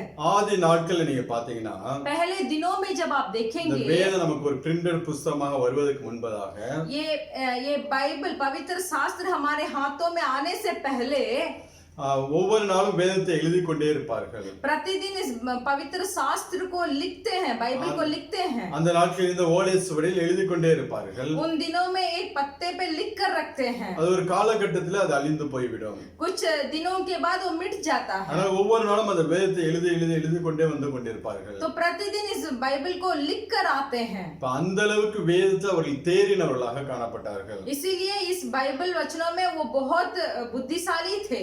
அந்த வேத பாரகன் கேள்வி கேட்கும்போது எது பிரதான கற்பனை என்று சொல்லி ஆண்டவரிடத்தில் கேட்கிறான். इसीलिए वो शास्त्रियों परमेश्वर से पूछते हैं कि आपके आज्ञाओं में से कौन सी आज्ञा मुख्य है? ஆண்டவர் இயேசு கிறிஸ்து ரெண்டு கற்பனைகளை சொல்லி கொடுக்கிறார். तो परमेश्वर दो आज्ञा को बताते हैं। அது சொன்னதுக்கு அப்புறம் அவன் கொடுக்கக்கூடிய பதில் தான் ஆண்டவருக்கு ஒரு நல்ல ஒரு உற்சாகமாக இருந்தது. वो बोलने के बाद शास्त्रियों फिर से परमेश्वर को जो उत्तर दिया वो उत्तर परमेश्वर को बहुत आश्चर्य करवाया। அவனுடைய ரிப்ளை வந்து நல்ல ஒரு கன்சல்டன்ட் கொடுக்கிற மாதிரி ஒரு ரிப்ளை கொடுத்தான். ये बहुत अच्छा एक बुद्धिमान देने वाला जो उत्तर है उसका उत्तर वैसे था। நம்ம டாக்டர் எல்லாம் போகும்போது जब हम वैद्य के पास जाते हैं, நிறைய டாக்டர் போய் குணமாகவில்லை என்றால் बहुत वैद्यों के पास जाते हैं फिर भी हमारा रोग अच्छा नहीं होता है। நல்ல கன்சல்டன்ட் போய் நாம் கன்சல்ட் பண்ணுவது, फिर भी उससे भी थोड़ा और बड़ा पढ़ाई किए हुए और बड़ा डॉक्टर के पास जब हम जाते நம்ம हैं, வியாதி எல்லாம் சொல்லும்போது அவங்களுக்கு சரியான ட்ரீட்மென்ட் நமக்கு சொல்வார்கள். तो उनके पास जब हमारे बीमारी के बारे बताएंगे तो सही तरीके का इलाज को देंगे। இங்க இந்த வேதபாரகன் அப்படியாப்பட்ட ஒரு பதிலை தான் ஆண்டவர் கொடுத்தாங்க. तो ये शास्त्रियों भी परमेश्वर से उसी तरीके के उत्तर दिया। இவ்வளவு வேத காரியங்களை அறிந்திருந்த போதிலும், इतना बाइबल के बारे में उन लोगों को मालूम था, ஆண்டவரே இயேசு கிறிஸ்து அவனை பார்த்து சொல்லுகிறார், यीशु मसीह उनको देखकर बताते हैं, நீ தேவனுடைய ராஜ்யத்துக்கு தூரமானவன் அல்ல. तो बताते हैं कि तू परमेश्वर के राज्य से दूर नहीं है। அதே நேரத்துல उसी समय இவ்வளவு காரியங்களை அறிந்திருக்கிறாய் என்று சொல்லி, तू इतना चीज के बारे में तुम्हें जानकारी है बोलकर பரலோக ராஜ்யம் போவதற்கு ஒரு கேட் பாஸே உனக்கு கொடுக்கவில்லை. परलोक राज्य में प्रवेश करने के लिए प्रवेश पत्र उन्होंने नहीं दिया। அங்கே ஆண்டவர் அவனுக்கு என்ன கற்றுக் கொடுக்க விரும்புகிறார் என்றால், परमेश्वर यीशु मसीह उनको उन शास्त्रियों को क्या सिखाना चाहते हैं यहाँ, நீ வேத வார்த்தையின்படி வாழ்ந்தால்தான் तू वचन के अनुसार जब जिएगा பரலோக ராஜ்யத்துக்குள் நீ பிரவேசிக்க முடியும். तभी परलोक राज्य के अंदर तू प्रवेश कर पाएगा। இன்னைக்கு ஜனங்கள் மத்தியில் अनेक வேத அறிவுகள் உண்டு. आज सारे लोगों के मध्य में ये बाइबल के बारे में थोड़ा में बहुत समझ है, ஆனா எந்த அளவு அவர்கள் கீழ்ப்படிந்து நடக்கிறார்கள் என்பதுதான் முக்கியம். तो फिर भी जितने तक वो पवित्र शास्त्र के वचन के आज्ञा पालन कर कर चलते हैं वही प्रधान है। இதே ஆண்டவர் இயேசு கிறிஸ்து கல்வாரி சிலுவையிலே தொங்கிக் கொண்டிருக்கிற நேரத்துல जब परमेश्वर यीशु मसीह उस कलवरी क्रूस में जब लटक रहे थे, அங்க 2 கல்லர்கள் கூட அவரோட அறையப்பட்டிருப்பார்கள். वहां 2 डाकू उनके साथ उस क्रूस में थे। அது ஒருவன் ஆண்டவர் இயேசு கிறிஸ்துவை பார்த்து கேட்கும்போது एक डाकू जब परमेश्वर यीशु मसीह से पूछता है, லூக்கா 23:42-43 வசனங்களை வாசிக்கலாம். लूका सुसमाचार का पुस्तक उसका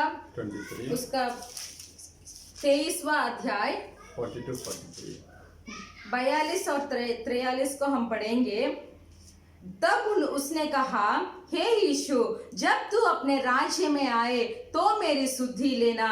उसने उसे कहा, मैं तुझसे सच कहता हूँ कि आज ही तू मेरे साथ स्वर्ग लोक में होगा। Hallelujah hallelujah. ஆண்டவர் இயேசு கிறிஸ்துவை பார்த்து वहाँ परमेश्वर यीशु मसीह को देखकर இந்த கல்லன் இப்படியாக ஒரு விண்ணப்பத்தை வைக்கிறான். डाकू ऐसे एक विनती को रखते हैं, நீ உம்முடைய ராஜ்யத்தில் வரும்போது என்னையும் நினைத்தருளும் என்று சொல்லி. जब तू अपने राज्य में आएगा तो मेरा भी सुधि लेना। ஆண்டவர் இயேசு கிறிஸ்து அவனுக்கு பதில் கொடுக்கிறார். परमेश्वर यीशु मसीह उसे उत्तर देते हैं, நீ இன்றைக்கு என்னோட கூட பரதேசியில் இருப்பாய் என்று சொல்லி. उत्तर देते हैं कि मैं सच कहता हूँ कि आज ही तू मेरे साथ स्वर्ग लोक में होगा। வேதம் இவன் கல்லன் என்று சொல்லுகிறது. बाइबल बताती है ये डाकू है। இவன் செய்த தப்பு, இவன் செய்த பாவங்களுக்காக சிலுவையில் அறையப்பட்டிருக்கிறான். ये बाइबल बताती है कि जो गलत ये किया है इसीलिए क्रूस में लटक रहा है। ஆனா அந்த நேரத்துல ஆண்டவர் இயேசு கிறிஸ்துவை பார்க்கும்போது, फिर भी उसी समय परमेश्वर यीशु मसीह को देखकर, அவருடைய காரியங்களை பார்க்கும்போது, परमेश्वर यीशु मसीह के सारे कार्यों को देखकर இவனுக்குள்ள ஒரு மனம் மாற்றம் உண்டாகிறது. ये डाकू के अंदर एक मन फिराव होता அவர் है। மெய்யான தெய்வமாக அவன் ஏற்றுக்கொள்கிறான். परमेश्वर यीशु मसीह सच्चा खुदा है बोलकर ग्रहण करता है। அந்த நேரத்தில் உம்முடைய ராஜ்யத்தில் என்னை நினைத்துக் கொள்ளும் என்று சொல்லி கேட்கும்போது, तो उसी समय डाकू पूछता है, जब तू परलोक में जाएगा मेरा भी सुधि लेना। நீ இன்றைக்கு என்னோட கூட பரதேசில் இருப்பாய் என்று சொல்லுகிறார். तो यीशु मसीह बताते हैं कि आज ही तू मेरे साथ स्वर्ग लोक में होगा। அதே நேரத்தில் இந்த வேத பாரம் நீங்க பார்த்தீர்கள் என்றால், उसी समय शास्त्रियों को जब आप देखेंगे, நீ தேவனுடைய ராஜ்யத்துக்கு தூரமானவன் அல்ல என்று சொல்லுகிறார். परमेश्वर यीशु मसीह बताते हैं शास्त्रियों को देखकर, तू परलोक राज्य से दूर नहीं है। இங்க அந்த கல்லனுக்கு நீ இந்த பூமியில் வாழக்கூடிய சான்ஸ் கிடையாது. डाकू को अभी ये पृथ्वी में जीने का मौका नहीं है। இன்னும் கொஞ்ச நேரத்துல அவன் मरिத்து போகிறான். थोड़े देर में वो डाकू मर जाएगा। ஆனா அந்த வேத பாரவனோ फिर भी ये शास्त्री जो थे இன்னும் கொஞ்ச நாள் இந்த பூமியில வாழ போகிறான். और थोड़े दिन इस पृथ्वी में जी रहेगा। நீ வேத வார்த்தையின்படி வாழ்ந்தால்தான், जब वो परमेश्वर के वचन के अनुसार जिएंगे, நீ பரலோக ராஜ்யத்துக்குள் பிரவேசிக்க முடியும் என்று சொல்லி तभी परलोक राज्य के अंदर आप प्रवेश कर पाएंगे बोलकर பார்த்து சொல்ல, நீ தேவனுடைய ராஜ்யத்துக்கு தூரமானவன் அல்ல என்று சொல்லுகிறார். इसीलिए यीशु मसीह शास्त्रियों को देखकर बताते हैं, तू परलोक राज्य से दूर नहीं है। அந்த வேதத்தில் எழுதியிருக்கிற வார்த்தையின்படியே इस बाइबल में लिखा हुआ वचन के अनुसार நீங்களும் நானும் வாழ்ந்தால்தான் जब आप और हम जिएंगे, பரலோக ராஜ்யத்துக்குள்ள பிரவேசிக்க முடியும். तभी हम परलोक राज्य के अंदर प्रवेश कर पाएंगे। இன்னைக்கு अनेகருக்கு இந்த வேதத்தை குறித்து நல்ல அறிவு உண்டு. आज बहुत सारे लोगों को इस पवित्र बाइबल के ऊपर बहुत बुद्धि है, ஆனால் எந்த அளவு இந்த வேதத்தின்படி தங்கள் வாழ்க்கையை மாற்றிக் கொள்கிறார் என்பதுதான் கேள்வி. फिर भी प्रश्न ये है कि किस तरह अपने जीवन को इस बाइबल के वचन के अनुसार उन्होंने बदला कर दिखाया है। இந்த வேதத்தில் எழுதப்பட்டிருக்கிற வார்த்தைகளை ये बाइबल में लिखा हुआ वचन ஒவ்வொரு நாளும் தங்களுடைய வாழ்க்கையில அவர்கள் அனுபவித்து பார்க்கிறார்களா, தங்கள் வாழ்க்கையில் அப்ளை பண்ணுகிறார்களா என்று சொல்லி நாம் பார்க்க வேண்டும். क्या प्रतिदिन इस बाइबल में लिखे हुए वचनों को अपने जीवन में वो अभ्यास कर देखते हैं? நாம் வாசிக்கலாம் ஏசாயா 43 அதிகாரம். हम पढ़ेंगे यशायाह का पुस्तक उसका 44 43 1-2 वचनங்கள். उसका 1 और यशायाह 43 उसमें 1 और 2 पढ़ेंगे। हे इज़राइल, तेरा रचाने वाला और हे याकूब तेरा सृजनहार यहोवा अब यूं कहता है, मत डर, क्योंकि मैंने तुझे छुड़ा लिया है, मैंने तुझे नाम लेकर बुलाया है, तू मेरा ही है। जब तू जल में होकर जाए तो मैं तेरे संग संग रहूंगा, और जब तू नदियों में होकर चले तब वे तुझे ना डूबा सकेगी।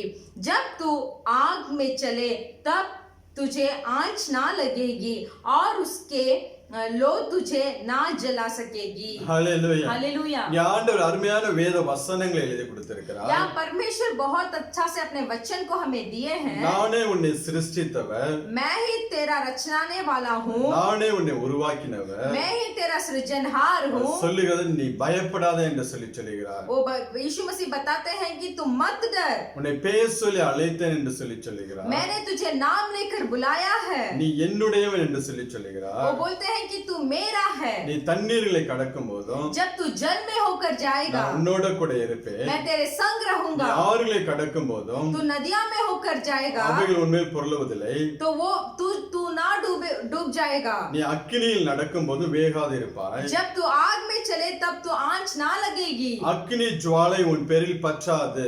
जब तू आग में चले तब वो आंच ना लगेगी और उसकी लो तुझे ना जला सकेगी। அருமையான வேத வசனங்களை ஆண்டவர் எழுதி கொடுத்திருக்கிறார். परमेश्वर यीशु मसीह बहुत अच्छे वचन को हमें दिए हैं। இப்படிப்பட்ட வசனம் எழுதி வீட்டிலே மாட்டி வைப்பதும் உண்டு.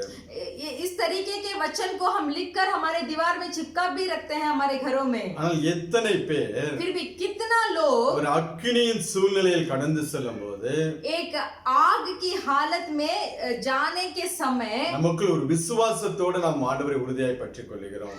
हम एक विश्वास से परमेश्वर को पकड़ लेते हैं। நல்ல வார்த்தைகளை தான் தேவன் எழுதி கொடுத்திருக்கிறார். बहुत अच्छे वचन को परमेश्वर लिख के दिए हैं। ஆனால் நம்ம அக்கினியில் கடந்து செல்லும் போது फिर भी जब हम आग में हम चलकर जाते ஒரு हैं, பிரச்சனையின் மத்தியில் நாம் கடந்து செல்லும் போது एक परेशानी के बीच में जब हम गुजरते हैं எந்த அளவு நாம் விசுவாசம் உள்ளவர்களாய் இருக்கிறோம். तो हमारा विश्वास कितना बड़ा है। ஆண்டவர் சொல்றார், நீ பயப்படாதே என்று சொல்லுகிறார். परमेश्वर बताते हैं कि तू मत डर। நீ என்னுடையவன் என்று சொல்லுகிறார். परमेश्वर बताते हैं कि तू मेरा है। அதாவது நாம் ஆண்டவரை இயேசு கிறிஸ்துவை சொந்த இரட்சகராக ஏற்றுக்கொண்டு अगर हम यीशु मसीह को हमारे उद्धारकर्ता बोलकर ग्रहण நம்முடைய करेंगे, பாவங்களை எல்லாம் அறிக்கை செய்து हमारे पाप को सब बताकर, அவருடைய இரத்தத்தினால பாவ மன்னிப்பு நிச்சயத்தை பெற்றுக்கொண்டு परमेश्वर यीशु मसीह के लहू के द्वारा अगर हम पाप क्षमा का निश्चय को पा लेंगे, நாம் மூழ்கி ஞானஸ்தானம் எடுத்த ஒவ்வொரு பிள்ளைகளும் फिर हम बपतिस्मा लिए हुए हर एक मनुष्य அவருடைய சம்பத்தாக परमेश्वर की संपत्ति है, அவருடைய ப்ராப்பர்ட்டியாக மாறுகிறோம். परमेश्वर की संपत्ति बन जाते हैं। நமக்கு ஏதாவது ஒன்றுனால் हमें कुछ होगा तो அது ஆண்டவருடைய சொத்துல வந்து ஒரு பாதிப்பு உண்டாவது போல परमेश्वर के संपत्ति में कुछ घट जाता है। அது ஆண்டவர் இயேசு கிறிஸ்து சொல்லும்போது परमेश्वर यीशु मसीह जब बताते हैं, கண்ணின் மணியை போல நான் உங்களை காக்கிறேன் என்று சொல்லுகிறார். आंखों की पुतली की तरह मैं तुम्हें रक्षा करता हूँ। நாம் எந்த சூழ்நிலையை கடந்து சென்றாலும் हम जो भी हालत में गुजर जाएंगे, நான் உன்னோட கூட இருக்கிறேன் என்று சொல்லி ஆண்டவர் சொல்லுகிறார். परमेश्वर यीशु मसीह बताते हैं कि तू जो भी हालत में हो मैं तेरे साथ हूँ। நீ அக்கினியில் நடக்கும்போது வேகாது இருப்பாய் என்று சொல்லுகிறார். जब तू आग में चलेगा तो वो आग तुझे आंच ना लेगी। எனக்கு ஒரு சின்ன பிரச்சனை வந்துருச்சுன்னா, फिर भी एक थोड़ा परेशानी आ जाती है तो கொரோனா வைரஸ் வந்து பார்த்து நம்ம எவ்வளவு பயந்து கொண்டிருக்கிறோம். ये कोरोना महामारी से हम कितना डर गए हैं।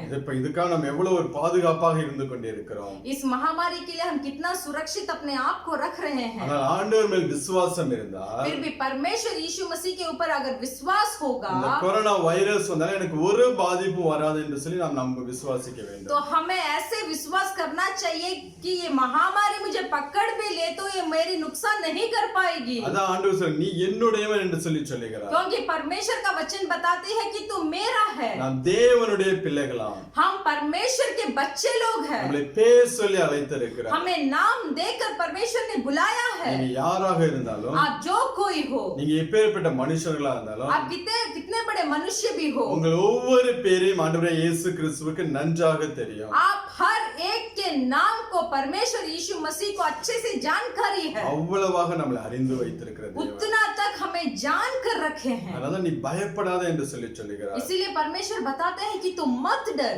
அதனால இந்த நாட்களில் வேத வசனங்கள் நாம் அப்படியாக பிடித்துக் கொள்ள வேண்டும். तो इन दिनों में हमें परमेश्वर के वचन को अच्छे तरीके से पकड़ लेना चाहिए। அதன்படி வாழ்வதற்கு நம்ம ஒப்பு கொடுக்க வேண்டும். परमेश्वर के वचन के अनुसार चलने के लिए हमें इन दिनों में सीख जाना चाहिए। இங்க தேவன் சொல்லுகிறார், यहाँ परमेश्वर बताते உன்னை हैं, பேர் சொல்லி அழைத்தேன், मैं तुझे नाम लेकर நீ बुलाया हूं, என்னுடையவன். तू मेरा है। ஆண்டவரே இயேசு கிறிஸ்து பாத்தீங்கன்னா परमेश्वर यीशु मसीह को जब देखेंगे, 12 அப்போஸ்தலர்களை கூடவே வைத்து 12 प्रेरित प्रेरितों को अपने पास रखकर தன்னை போலவே அவர்களை மாற்ற பிரயாசப்பட்டார். अपने अपने तरह यीशु मसीह के तरह ये प्रेरितों को बदलने के लिए यीशु ने कोशिश किए। அவ்வா இயேசு கிறிஸ்துவை போல அவர்களுக்கு ஜெபிக்க கற்றுக் கொடுத்தார். यीशु मसीह की तरह प्रार्थना करना उनको सिखाया। இயேசு கிறிஸ்துவை போல பரிசுத்தமாய் வாழ கற்றுக் கொடுத்தார். यीशु मसीह की तरह पवित्रता से जीने के लिए उनको सिखाया। இயேசு கிறிஸ்துவை போல ஒரு அர்ப்பணிக்கப்பட்ட ஒரு வாழ்க்கை வாழ கற்றுக் கொடுத்தார். यीशु मसीह के तरह एक अर्पण किया हुआ जीवन के तरह जीने के लिए भी उनको सिखाया। இயேசு கிறிஸ்துவை போல அதிகாரத்தோட ஊழியங்களை செய்யும்படியாக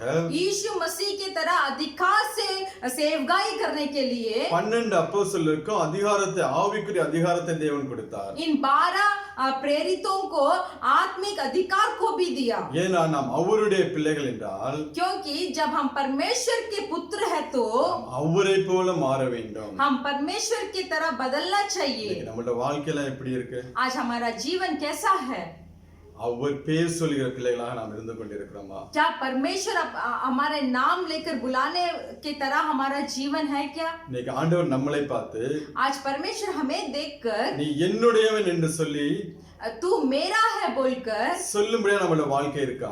क्या ये वचन को बताने की तरह हमारा जीवन है क्या? இல்ல இன்னைக்கு நாம் பிசாசின் சத்தத்துக்கு செவி கொடுத்து नहीं तो आज भी क्या हम शैतान के आवाज को सुनकर நாம் இன்னும் பாவங்களை செய்கிற பிள்ளைகளாக இருக்கிறோமா? क्या आज भी हम पाप में जीवित है? நீங்க தேவனுடைய பிள்ளைகளாக இருந்தீர்களா? अगर आप परमेश्वर के पुत्र है तो அவரை போல வாழுவதான் தேவன் விரும்புகிறார். तो परमेश्वर के तरह जीने के लिए ही परमेश्वर यीशु मसीह चाहते हैं। அப்போஸ்தலர் பாத்தீங்கன்னா இந்த பூமியில் வாழும்போது தங்களுக்கென்று எதையுமே அவர்கள் சேர்த்து வைக்கவில்லை. प्रेरितों को देखिए, जब वो इस पृथ्वी में जी रहे थे तो अपने आप के लिए कुछ भी इकट्ठा नहीं किया। ஒரு ஸ்தாபனத்தை அவர்கள் உருவாக்கவில்லை. कोई भी बड़े बड़े उनके लिए ऑर्गेनाइजेशन उन्होंने नहीं बनाया। தேவனுக்கென்று வாழ்ந்து கடந்து போனார்கள். परमेश्वर के लिए जिए, परमेश्वर के लिए चले गए। நமக்கென்று நாம் வாழாதபடிக்கு हमारे लिए हमको नहीं जीना है। நமக்கென்று ஒரு சில கோட்டைகளை கட்டாதபடிக்கு हमारे लिए बड़े बड़े दीवारों को नहीं उठाना है। தேவனுக்கென்று வாழ்கிற பிள்ளைகளாக இருக்க जब हमें परमेश्वर के लिए जीना चाहिए। அதுதான் தேவன் நாட்டில் விரும்புகிறார். तो इन दिनों में परमेश्वर भी उसी को चाहते हैं। வார்த்தையின்படி வாழ வேண்டும் என்று சொல்லி ஆண்டவர் இந்த நாட்டில் அதிகமாக நம்மளை उत्साहப்படுத்திக் கொண்டிருக்கிறார். इन दिनों में परमेश्वर हमें बहुत अच्छा से उकसाते हैं कि हम वचनों के अनुसार हमारा जीवन को बिताए। இந்த கிறிஸ்தவ வாழ்க்கை என்பது ये ईसाई का जीवन क्या है? அது ஒரு டெம்போலயே போய் கொண்டிருக்க வேண்டும். वो एक गाड़ी में ही चलने वाली गाड़ी नहीं है, ஒரு அந்த சுதின்னு சொல்லுவாங்க தமிழ்ல. ऑटो रिक्शा இல்ல वैन அந்த ஸ்பிரிச்சுவல் லைஃப்ல அந்த ஒரு உற்சாகத்தோட ஓடிக்கொண்டிருக்க வேண்டும். ईसाई का जीवन ये है कि वो आत्मिक रीति में हमें बहुत उत्साह के साथ हमें दौड़ना चाहिए। நல்ல ஒரு பாட்டு பாடிட்டு இருக்காங்க, अच्छा से गीत गा रहे हैं, டக்குனு அந்த பாட்டோட ஸ்பீடை குறைச்சாங்கன்னா எப்படி இருக்கும்? तुरंत वो गाना का तेज को थोड़ा कम करेंगे तो कैसे होगा? சிலப்போ அது கேட்க நல்லா இருக்காது. तो कुछ समय ऐसा होता है कि वो गीत सुनने में अच्छा नहीं लगता। ஆவிக்குரிய வாழ்க்கை அப்படிதான். ये आत्मिक जीवन भी वैसे ही है। அதே அந்த இதுல போய்கிட்டே இருக்க வேண்டும். तो उसी एक तेज के साथ ही हमें दौड़ना चाहिए। அதே फ्रीक्वेंसीல போய்கிட்டே இருக்கணும். वही तेज के अनुसार हमें दौड़ना चाहिए। அநேக ஆவிக்குரிய வாழ்க்கையை பாத்தீங்கன்னா बहुत सारे आत्मिक स्थिति को देखेंगे। ECG மிஷின் பாத்திருக்கீங்களா? ECG का जो हृदय का एक वेव्स है उसको लेने वाला एक मशीन है। திடீர்னு டாப் போகும், திடீர்னு பாட்டத்துக்கு வரும், तुरंत वो ऊपर जाएगा फिर नीचे आएगा।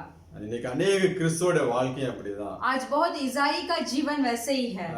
ஒரு நாள் நல்லா உற்சாகமா இருப்பாங்க, एक दिन बहुत उत्साह के साथ रहेंगे, அடுத்த நாள் பார்த்தா தேவனை பத்தி நினைக்காம தேவனை தேடாமல் வாழ்ந்து கொண்டிருப்பார்கள். दूसरा दिन देखेंगे तो परमेश्वर को भूल जाएंगे, परमेश्वर को ढूंढेंगे भी नहीं। அப்படி இருக்க கூடாது. वैसे हमें नहीं रहना चाहिए। ஒரே ஸ்டெடியா அந்த ஸ்பீடு குறையாமல் நாம் வாழ கற்றுக்கொள்ள வேண்டும்.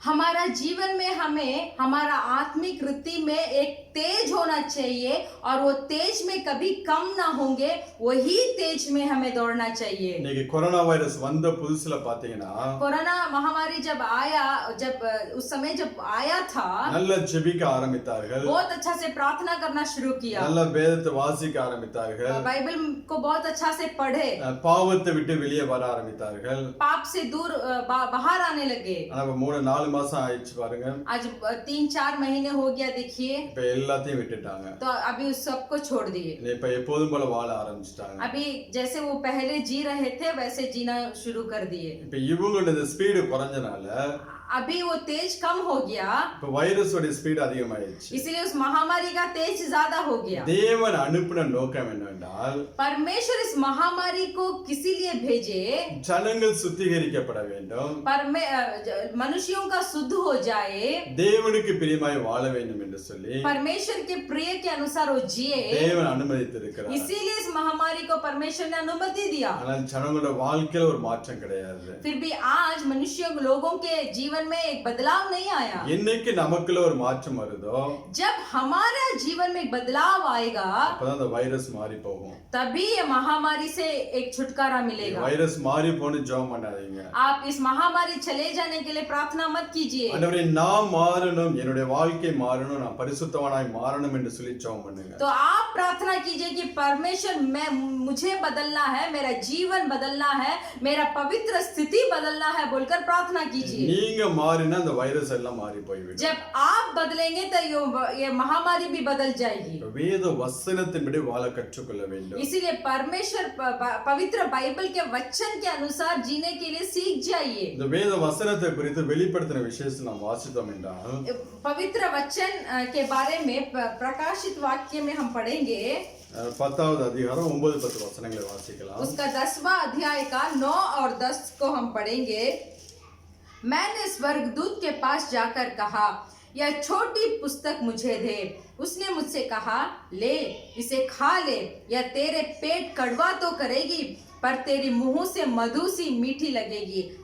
मैं वह छोटी पुस्तक उस स्वर्गदूत के हाथ से लेकर खा लिया। वह मेरे मुंह में मधु सी मीठी तो लगी, पर जब मैं उसे खा गया तो मेरा पेट कड़वा हो गया। யோவான் அந்த புஸ்தக சுருளை வாங்கி புசிக்கும் போது यहाँ यूहन्ना जब वो छोटी सी पुस्तक को लेकर खाए, அது சாப்பிடும்போது தேனை போல இனிப்பாக இருந்தது. जब उनको वो पुस्तक को वो खाए तब वो मुंह में मधु सी मीठी तो लगी, ஆனால் வயிற்றுக்குள்ள போனோம்னா அது கசப்பாயிற்று. पर जब वो पेट के अंदर गया तो कड़वा हो गया। இன்னைக்கு கிறிஸ்தவர்களுக்கு அப்படிதான். आज ईसाई लोगों को भी वैसे ही है। நல்ல வாக்குத்தத்தங்களை கேட்கும்போது, बहुत अच्छा वाचा को सुनते समय, நல்ல வசனங்களை கேட்கும்போது बहुत अच्छा वचन को सुनते समय கேட்பதற்கு நல்ல இன்பமாக இருக்கிறது. वो सुनने के लिए बहुत मधु था। ஆனா அந்த வாக்குத்தத்தங்களுக்கு மேலேயும் கீழேயும் காணக்கூடிய பிரமாணத்தின்படி வாழ வேண்டும் என்றால் फिर भी वो वाचा के ऊपर और नीचे जो प्रमाण हमें दिया गया है, அவளுக்கு அது கசப்பாக மாறுகிறது. तो प्रमाण उनके लिए बहुत कड़वापन होता है। ஏன்னா ஒரு வாக்குத்தத்தம், ஒரு வசனம் நம்மளுடைய வாழ்க்கையில ஆசீர்வாதத்தை கொண்டு வருவதற்கு முன்பதாக एक वचन हमारी जिंदगी में आशीर्वाद प्राप्त करने से पहले நம்மளை முதலாவது அது உருவாக்கும். पहले वो हमें सृष्टि करेगा, நம்மளை புடமிடும். वो हमें पहले जांच कर देखेगा, அதுக்கப்புறம் தான் அந்த வார்த்தையின் ஆசீர்வாதம் நம்மளுடைய வாழ்க்கையில கடந்து வரும். उसके बाद ही वो वचन का आशीर्वाद हमारे जीवन में आएगा। அதாவது அது புசிப்பதற்கு தேனை போல இருக்கிறது, इसीलिए वो खाने के लिए मधु से मीठी थी, கேட்பதற்கு நன்றாக இருக்கிறது, सुनने में तो बहुत अच्छा था, ஆனால் அதன்படி வாழ்வது கசப்பாக இருக்கிறது. फिर भी वचन के अनुसार जीना बहुत कड़वापन था। நீங்க வாசினா மார்க் 4ஆம் அதிகாரம் आप पढ़ सकते हैं मरकुस का पुस्तक, उसका 4था अध्याय 16-17 वचनங்களை வாசிக்கலாம். उसका 16 और 17 को हम पढ़ेंगे। वैसे ही जो पथरीली भूमि पर बोया जाता है, ये वे हैं जो वचन को सुनकर तुरंत आनंद से ग्रहण कर लेते हैं, परंतु अपने भीतर जड़ ना रखने के कारण वे थोड़े ही दिनों के लिए रहते हैं। इसके बाद जब वचन के कारण उन पर क्लेश या उपद्रव होता है तो वे तुरंत ठोकर खाते हैं। இங்க ஒரு கூட்டத்தார் यहाँ एक भीड़ जो है வசனத்தை நல்ல சந்தோஷத்தோட கேட்கிறார்கள், वचन को बहुत आनंद के साथ सुनते அந்த हैं, வசனத்தை ஏற்றுக்கொள்கிறார்கள். वो वचन को ग्रहण भी करते हैं, ஆனா அந்த வசனத்தின் நிமித்தம் फिर भी जब वो वचन के निमित्त உபத்திரவமோ जब क्लेश துன்பமோ வரும்போது या उपद्रव आता है இடர்லடையவர்களாக இருக்கிறார்கள். तो तुरंत ठोकर खाते हैं, ஏன்னா வசனம் சும்மா ஆசீர்வாதத்தை கொண்டு வந்து கொடுக்காது. क्योंकि ऐसे वैसे वचन आशीर्वाद को नहीं लेके आती। வசனம் நம்மளை உருவாக்க ஆரம்பிக்கும்.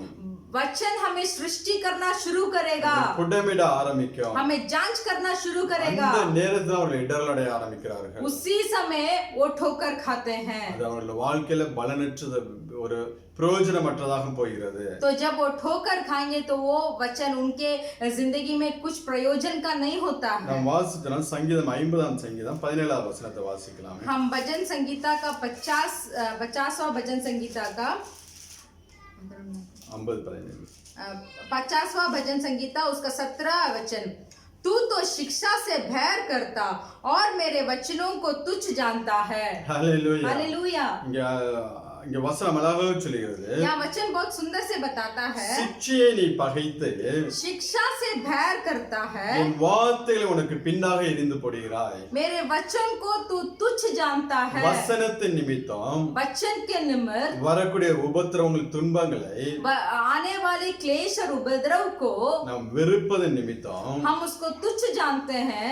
ஆசீர்வாதமான வாக்கு தத்தங்களையும் फिर आशीर्वाद का वाचाओं को, அது கூட பிரமாணங்களையும் उसके साथ जो प्रमाण दिया है, பின்னிட்டு எரிகிறவர்களாக காணப்படுகிறோம். तो हम उसको हमारे पीछे फेंक देते हैं। இன்னைக்கு अनेक பிள்ளைகள் பார்த்தீங்கன்னா நல்ல நல்ல வாக்கு தத்தங்களை தேவன் அவங்களுக்கு கொடுத்திருப்பார். आज बहुत सारे लोगों को देखिए, उनको अच्छे अच्छे वाचा को परमेश्वर दिए हैं। ஒவ்வொரு நாளும் அந்த வார்த்தை வைத்து ஜெபிக்கிறவர்களாக இருப்பார்கள். प्रतिदिन उस वाचा को रखकर वो लोग प्रार्थना करते हैं। அதற்கு மேலேயும் கீழே கொடுத்த பிரமாணத்தைப்படி வாழ்கிறார்களா என்று கேட்டால், फिर भी जब उस वाचा के ऊपर और नीचे दिया गया प्रमाण के अनुसार वो जी रहे हैं कि इस तरीके से उनसे पूछेंगे तो அநேகருடைய வாழ்க்கையில் நம்ம அதை பார்க்க முடியாது. बहुत सारे लोगों के जिंदगी में हम उसको देख नहीं पाएंगे। அதாவது நல்ல வார்த்தைகளை பெற்றிருந்த போதிலும் इसीलिए बहुत अच्छे वचन को हम पाए तो है, அவங்களால அந்த ஆசீர்வாதத்தை அனுபவிக்காமல் போக முடிகிறது. फिर भी वचन के द्वारा आने वाले आशीर्वाद को हम अनुभव नहीं कर पा रहे हैं। இப்ப வேத வசனம் நம்மளுடைய வாழ்க்கையில கடந்து வரும்போது परमेश्वर के वचन हमारे जिंदगी में जब आती है, நம்மளை உருவாக்க ஆரம்பிக்கும். हमें सृष्टि करना शुरू करती है। அதற்கு அப்புறம் தான் ஆசீர்வாதத்தை கொடுக்க ஆரம்பிக்கும். सृष्टि करने के बाद ही आशीर्वाद को लेके आती है। இன்னைக்கு கிருபையின் உபதேசம் சொல்லி अनेक உபதேசங்கள் தாறுமாறாக கிறிஸ்தவத்தில் இருந்து கொண்டிருக்கிறது. आज ईसाई में कृपा का उपदेश बोलकर बहुत सारी गलत उपदेश अभी आने लगी है। கிருபையினால ஆசீர்வதிக்கப்படுவீர்கள் என்று சொல்லி वो बोलते हैं कि कृपा के द्वारा तुम आशीर्वाद को प्राप्त करोगे, ஜனங்களை தவறான ஒரு வார்த்தைக்கு, தவறான ஒரு கண்ணோட்டத்துல கொண்டு போகிறார்கள். तो एक ऐसे गलत उपदेश से सारे लोगों को अगुवाई करते हैं। அதாவது வசனத்தை தப்பான எண்ணம் கொள்ளும்படியாக செய்கிறார்கள். क्या करते हैं, वचन का गलत अर्थ निकाल कर बताते हैं। அந்த நம்ம வாச மார்க் 12ஆம் அதிகாரத்துல நீங்க வாசிச்சுக்கலாம் வீட்டுல, आप घर पे पढ़कर देख लीजिए मरकुस का पुस्तक उसका 12 अध्याय। உயிர்த்தெழுதலை குறித்து ஆண்டவர் சொல்லும்போது जी उठने के बारे में परमेश्वर बताते हैं। அங்க அவர் சொல்லுகிறார், वो बोलते हैं, நீங்கள் வேத 24ஆவது வசனத்துல उसका 12 अध्याय का 24 वचन, நீங்கள் வேத வாக்கியங்களையும் आप लोग पवित्र शास्त्र को, தேவனுடைய வல்லமையும் परमेश्वर के सामर्थ को அறியாததினால் அல்லவா इसके बारे में आपको जानकारी नहीं है। தப்பான எண்ணம் கொள்ளுகிறீர்கள். पवित्र वचन के बारे में और परमेश्वर के सामर्थ के बारे में आपको जानकारी नहीं है, इसीलिए आपको वचन का गलत अर्थ निकालते हैं। நீங்க சத்தியத்தை சத்தியத்தின்படி அறிந்து கொள்ளாதனால்தான் आज सच्चाई, वचन को सच्चाई के रूप में आप नहीं जान पा रहे हैं, அநேக தப்பான எண்ணம் கொள்ளுகிறார்கள். इसीलिए बहुत सारे उसमें से गलत अर्थ निकालते हैं। கிருபையின் உபதேசம் அப்படியாப்பட்டதுதான். तो एक कृपा का उपदेश जो है, अनुग्रह का उपदेश जो है वैसे ही है। செழிப்பின் உபதேசம் அப்படிதான். बहुत अच्छा से रहने का उपदेश भी वही है। பிரமாணங்கள் இல்லாமல் ஆண்டவர் எங்கேயும் ஆசீர்வதிக்க மாட்டார். बिना प्रमाण के परमेश्वर कहीं भी आशीर्वाद को नहीं देते। அந்த வார்த்தைக்கு நாம் ஒப்பு கொடுத்து उस वचन के लिए हमें अपने आप को समर्पण कर அதன்படி வாழ ஆரம்பிக்கும் போதுதான் जब उसके अनुसार जब हम जिएंगे, வாக்குத்தத்தங்கள் நம்முடைய வாழ்க்கையில ஆசீர்வாதமாக கடந்து வருகிறது. तभी जो वाचा परमेश्वर ने हमें दिया है वो एक आशीर्वाद को लेके आएगा। शिक्षाகளை நாம் பகைக்க கூடாது ஒரு நாளும். इसीलिए शिक्षा को कभी भी हमें भैर नहीं रखना चाहिए। शिक्षाயை பகைக்கிறவர்களாக இருந்தீர்கள், अगर आप शिक्षा को भैर रखने वाले होंगे तो நீங்கள் பிரமாணங்களை மாத்திரம் தூக்கி போடவில்லை, सिर्फ आप प्रमाण को नहीं फेंक रहे हैं, அதன் கூட வாக்குத்தத்த வசனங்களையும் தூக்கி போடுகிறவர்களாக இருக்கிறீர்கள். प्रमाण के साथ जो वाचा है वो वाचा को भी आप दूर फेंक रहे हैं। ஆனா தேவன் நடத்தக்கூடிய பாதையில इसीलिए परमेश्वर जो राह में हमें अगुवाई कर रहे हैं, நடக்க உங்களை ஒப்பு கொடுங்க. उस राह पे चलने के लिए आप अपने आप को समर्पण कीजिए। அக்கினியில நடந்தா நீங்க வேகாது இருப்பீங்க. जब आप आग में चलेंगे भी तो आप आंच ना जाएंगे। அது உனக்கு உபத்திரவமாக காணப்பட்டால் கூட वो आग में चलना अगर आपको उपद्रव से हो दिखाई देगा भी तो ஒரு நாளும் உன்னை சேதப்படுத்தாது. एक भी दिन आपको वो नष्ट नहीं करेगा। யோசேப்புடைய வாழ்க்கையில பாத்தீங்கன்னா यूसुफ का जीवन में आप देखेंगे, அவனை குறித்து சங்கீதக்காரன் சொல்லும்போது यूसुफ के बारे में भजन संगीता में बताया गया है। வாசிக்கலாம் 105ஆம் சங்கீதம் पढ़ेंगे हम 105 भजन संगीता 17 இருந்து 22 वரை உள்ள वचनத்தை வாசிக்கலாம். 17 से लेकर 22 तक हम पढ़ेंगे। उसने यूसुफ नामक एक पुरुष को उनसे पहले भेजा था, जो दास होने के लिए भेजा गया था। लोगों ने उसके पैरों में भेड़ियों डालकर उसे दुख दिया। वह लोहे के सांकलों में जकड़ा गया। जब तक कि उसकी बात पूरी ना हुई तब तक यहोवा का वचन उससे कसौटी पर कसता था। तब राजा ने दूत भेजकर उसे निकलवा लिया और देश देश के लोगों के स्वामी ने उसके बंधन खुलवाया। उसने उसको अपने भवन का प्रधान और अपनी पूरी संपत्ति की अधिकारी ठहराया कि वह उसके हाकिमों को अपनी इच्छा के अनुसार कैद करे और पुरनियों को ज्ञान सिखाए। हालेलुया. हालेलुया। இங்க யோசேப்புடைய வாழ்க்கையை நான் பார்த்தோம் என்றால் यहाँ यूसुफ का जीवन को हम देखेंगे। தேவன் அவனுக்கு நல்ல 2 சொப்பனங்களை கொடுத்திருப்பார். परमेश्वर बहुत अच्छे 2 स्वप्न को उनको दिए थे। அந்த சொப்பனங்களின்படி அவன் அதை வாழ ஆரம்பிக்கும் போது वो स्वप्न के अनुसार यूसुफ ने जीना शुरू किया। அவனை கொண்டு போய் उस சிறையாக கைதியாக விற்பார்கள், அடிமையாக அவனை விற்று போடுவார்கள். तो यूसुफ को एक दास के तरह वो भेजा गए थे। தன் சொந்த தேசத்தை விட்டு अपना खुद का देश को छोड़कर எகிப்து தேசத்துக்கு அவன் கடந்து போவான் அடிமையாக. एक दास के तरह मिस्र देश को वो जाते थे। அவன் கால்களை விலங்கு போட்டு ஒடுக்கினார்கள். उसके पैरों में भेड़िया डालकर उसे दुख दिया அவன் பிராணன் இரும்பினால் அடைக்கப்பட்டிருந்தது. और वह लोहे की संखालों से जकड़ा गया था। அங்க சங்கீதக்காரன் சொல்லுகிறான், वहाँ संगीतकार में बताया गया है, கர்த்தர் சொன்ன வார்த்தை நிறைவேறும் அளவும் परमेश्वर का दिया हुआ वचन पूरा होने तक அவருடைய வசனம் அவனை புடமிட்டது. तो परमेश्वर का वचन उसके साथ था। परमेश्वर यहोवा का वचन उसे कसौटी पर कसता रहा। இந்த யோசேப்பு ये यूसुफ ஒரு முறுமுறுப்பு இல்லாமல் एक भी बड़बड़ा नहीं किया, யாருக்கு விரோதமாய் ஒரு வார்த்தைகளை சொல்லாமல் किसी का विरोध एक शब्द भी उन्होंने नहीं बताया। தேவன் அவனை நடத்தக்கூடிய பாதைகளுக்கு தன்னை முழுவதுமாக விட்டு கொடுத்தான். परमेश्वर जो राह पे यूसुफ को अगुवाई कर रहे थे, वो राह पे अपने आप को समर्पण किया। அடிமையாக ஒரு இடத்துல வேலை பார்க்கும் போதும் दास के तरह जब एक जगह में वो काम कर रहे थे, ஒரு நாளும் முறுமுறுக்கவில்லை. एक भी दिन मुंह खोलकर बड़बड़ाया नहीं। செய்யாத பாவத்துக்கு அவனை கொண்டு போய் சிறைச்சாலையில் போட்டார்கள். जो पाप यूसुफ ने नहीं किया था वो पाप के लिए जाकर थाना में डाला गया। அப்பொழுது அவன் ஒரு நாளும் முறுமுறுக்கவே இல்லை. उस समय में भी परमेश्वर के विरुद्ध उसने कुछ भी बड़बड़ाया नहीं। लेकिन நீங்களா இல்ல நானா தான் என்ன பண்ணிருப்போம்? आज अगर आप या मैं होता तो क्या किया होते? ஒரு பாவமும் செய்யல, वो एक भी पाप नहीं किया। எனக்கு ஏன் இந்த வாழ்க்கை என்று சொல்லி मुझे ये जिंदगी क्यों बोलकर நம்ம எவ்வளவு முறுமுறுத்திருப்போம். हम कितना बड़बड़ाए होंगे। யோசேப்பு பாருங்க, या यूसुफ को देखिए, கர்த்தர் சொன்ன வார்த்தை நிறைவேறும் வரைக்கும் परमेश्वर उनका जीवन में दिया हुआ वचन पूरा होने तक அந்த வசனம் அவனை புடமிட்டதாம். वो वचन उसे कसौटी पर कसता रहा। புடமிடுகிறதுனா कसौटी पर कसता रहा अर्थ क्या है? அக்கினியில போட்டு आग में डालकर இரும்பு ஸ்டீல் கம்பிலாம் இருக்குல்ல, एक लोहे का जो डंडा होता है, தனக்கு ஏற்ற ஆயுதம் போல வளைத்து கொள்ளும்படியாக वो एक तलवार के रूप में उसे बनाने के लिए அந்த கொல்லன் என்ன பண்ணுவானா, वो डाकू क्या करता है? நல்லா அக்கினியில போட்டு அதை நல்லா சூடாக்குவான். वो लोहे की डंडा को आग में रखकर बहुत अच्छा से उसे गर्म करता நீங்க है। அந்த ஸ்டீல் பிளேட்டை பார்த்தீங்கன்னா ரெட் கலர்ல ஆரஞ்சு கலர்ல வந்துடுது. तो वो लोहे का लकड़ी को जब आप देखेंगे तो वो एक पीला रंग का हो जाता है। அதுக்கப்புறம் எடுத்து நல்லா அதை அடிச்சு வளர்ப்பான். उसके बाद उसे उठाकर उसे बहुत अच्छा से उसके ऊपर मार कर उसको बेंड करता है। அப்படிதான் இங்க யோசேப்புடைய வாழ்க்கை இருந்ததாம். उसी तरह यहाँ यूसुफ का जीवन था। அவனை தேவன் புடமிட்டாராம்.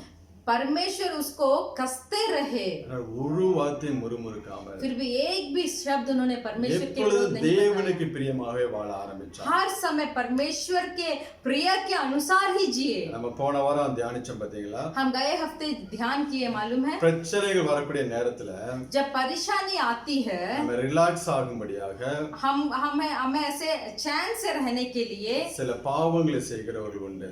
तो हम कुछ पाप को कर डालते हैं। அந்த பிரச்சனையிலிருந்து விடுபட வேண்டும் என்று சொல்லி हम सोचते हैं कि वो परेशानी से हम दूर हो जाएंगे। யோசேப்பை பாருங்க, அப்பெல்லாம் எதுவும் அவன் செய்யவில்லை. तो यहाँ यूसुफ को देखिए, यूसुफ ने वैसे कुछ भी गलत नहीं किया। தன் வாழ்க்கை அந்த பரிசுத்தத்தை காத்து கொண்டான். यूसुफ के जीवन में वो पवित्रता को उन्हें संभाल कर रखा। அவன் செல்லுகிற இடங்களிலே அங்க அதிகாரிக்கு உண்மையாக இருந்தான். जहाँ कहीं वो गया वहाँ उसके अधिकारी के सामने वो सच था। தன்னை பார்க்கிற தேவனுக்கு ஒரு உண்மையில் ஒரு மனுஷனாக இருந்தான். जो परमेश्वर उसे देख रहे थे वो परमेश्वर के सामने भी सच्चाई से जी रहा था। அந்த வசனத்துக்கு ஏற்றாற் போல அந்த வாழ்க்கை மாற்றப்பட்டதுக்கு பிறகு वचन के अनुसार जब उसका जीवन बदला गया, தேவன் அவனுடைய வாழ்க்கையை இப்படியாக உயர்த்துகிறார் பாருங்க. देखिए परमेश्वर यूसुफ का जीवन को कैसे आगे बढ़ाते हैं। அந்த எகிப்து தேசத்திலேயே वो मिस्र देश में பார்வோன் ராஜாவுக்கு அடுத்ததாக அவன் உயர்த்தப்படுகிறான். फिरौन राजा के दूसरे स्थान में वो आगे बढ़ते हैं। யோசேப்புடைய பேச்சிலாம ஒருவனும் தன் கையையும் காலையும் அசைக்க கூடாது என்று சொல்லி கட்டளை போடுகிறான்.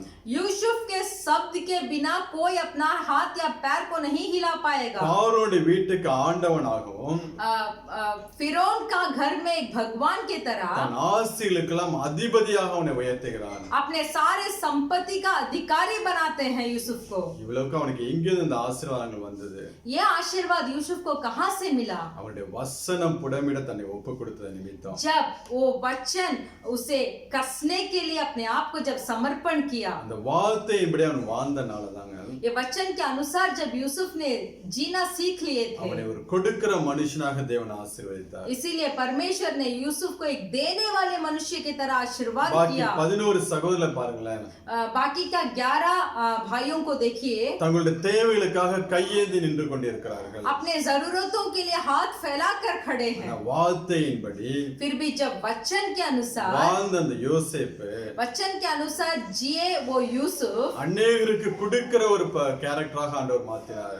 बहुतों को देने वाले एक रूप में यूसुफ को बनाया। இன்னைக்கு உங்க வாழ்க்கை எப்படி இருக்கு? आज आपके जीवन कैसा है? நீ அநேகருக்கு கொடுக்கிற பிள்ளைகளா இருக்கிறீங்களா? क्या आप बहुतों को देने वाले हैं? இல்ல உங்க தேவைக்காண்டி அநேக இடத்துல நீங்க கையேந்தி நிக்கிறீர்களா? नहीं तो आपके जरूरतों के लिए क्या बहुत लोगों के पास हाथ को फैला कर रखते हैं? ஒருவேளை உங்க வாழ்க்கை இப்படியாக இருந்துச்சுன்னா, கையேந்தக்கூடிய ஒரு சூழ்நிலையில் இருந்தீர்கள் என்றால், अगर आपके जिंदगी हाथ को फैला कर मदद मांगने वाले जिंदगी हो तो வேத வார்த்தையின்படி आप परमेश्वर के वचन के अनुसार நீங்கள் வாழ வேண்டும் என்று சொல்லி தேவன் விரும்புகிறார். परमेश्वर चाहते हैं कि आप वचन के अनुसार आप जीना सीख ले। அந்த வேத வசனத்தின்படி வாழ ஆரம்பிக்கும் போதுதான் जब आप परमेश्वर के वचन के अनुसार आप जिएंगे, தேவன் உங்களை கொடுக்கிற பிள்ளைகளாக ஆசீர்வதிப்பார். परमेश्वर आपको देने वाले लोगों की तरह आशीर्वाद करेंगे। அநேகர் உங்க மூலம் ஆசீர்வதிக்கப்படுவார்கள். बहुत सारे आपके तौर से आशीर्वाद प्राप्त करेंगे। வசனத்து நிமித்தம் என்ன துன்பங்களோ, वचन के द्वारा कितना भी उपद्रव, என்ன பிரச்சனைகள் வந்தாலும் कितना भी क्लेश आए भी तो சந்தோஷத்தோட ஏற்றுக்கொள்ள வேண்டும். उसे बहुत खुशी के साथ ग्रहण कर ஒரு लीजिए। நாளும் முறுமுறுக்க கூடாது. एक भी दिन परमेश्वर के विरोध बड़बड़ाइए मत। அதெல்லாம் கொஞ்ச காலம்தான். सब थोड़ा ही दिन, அதுக்கப்புறம் தேவன் அதை மாற்றி போடுவார். उसके बाद परमेश्वर सबको बदल देंगे। அதுக்கப்புறம் நீங்க உங்க வாழ்க்கையை திரும்பி பார்த்தீங்கன்னா, उसके बाद जब आपकी जिंदगी को मोड़ कर देखेंगे, இந்த உபத்திரவம் ஒரு பெரிய காரியமாக நமக்கு தெரியாது. वो उपद्रव सब एक बड़ा कार्य की तरह नहीं दिखेगा। ஆண்டோட ஆசீர்வாதங்களை அனுபவிக்கும் போது जब हम परमेश्वर के आशीर्वाद को अनुभव कर रहे हैं, யோசேப்போட வாழ்க்கையை நீங்க பாத்தீங்கன்னா, यूसुफ का जीवन को आप देखिए, அவன் கடந்து வந்த பாதைகளை காட்டிலும் वो जो जीवन में वो गुजर कर आया था, ஆசீர்வதிக்கப்பட்டு உயர்த்தினதாங்க அதிகம். वो उतना क्लेश में गुजर के आया, उससे भी ज्यादा वो आशीर्वाद से जो जीवन में रहा था वो अधिक था। இன்னைக்கு தேவன் நம்மளுடைய வாழ்க்கையில அப்படியாப்பட்ட ஒரு ஆசீர்வாதத்தை வைத்திருக்கிறார். आज परमेश्वर हमारे जिंदगी में भी इस तरीके के आशीर्वाद को रखे हैं। வேத வசனத்தின்படி வாழ வேண்டும். परमेश्वर के वचन के अनुसार हमें जीना चाहिए। அப்பதான் தேவன் நம்மளோட வாழ்க்கையில இப்படியாப்பட்ட காரியங்களை நடப்பிக்கிறவராக இருப்பார். तो इन तरीके के कार्यों को परमेश्वर हमारे जिंदगी में अनुमति देंगे. நீங்க வாசிக்கலாம் ஆபிரகாம் வாழ்க்கை கூட கொஞ்சம் பார்த்தோம் என்றால் हम अब्राहम के जिंदगी को भी देखेंगे. ஆதியாகமம் 12ஆம் அதிகாரம் उत्पत्ति का पुस्तक उसका 12 अध्याय 1 முதல் 4 वரை உள்ள वचनங்களை வாசிக்கலாம். 1 से लेकर 4 तक हम पढ़ेंगे.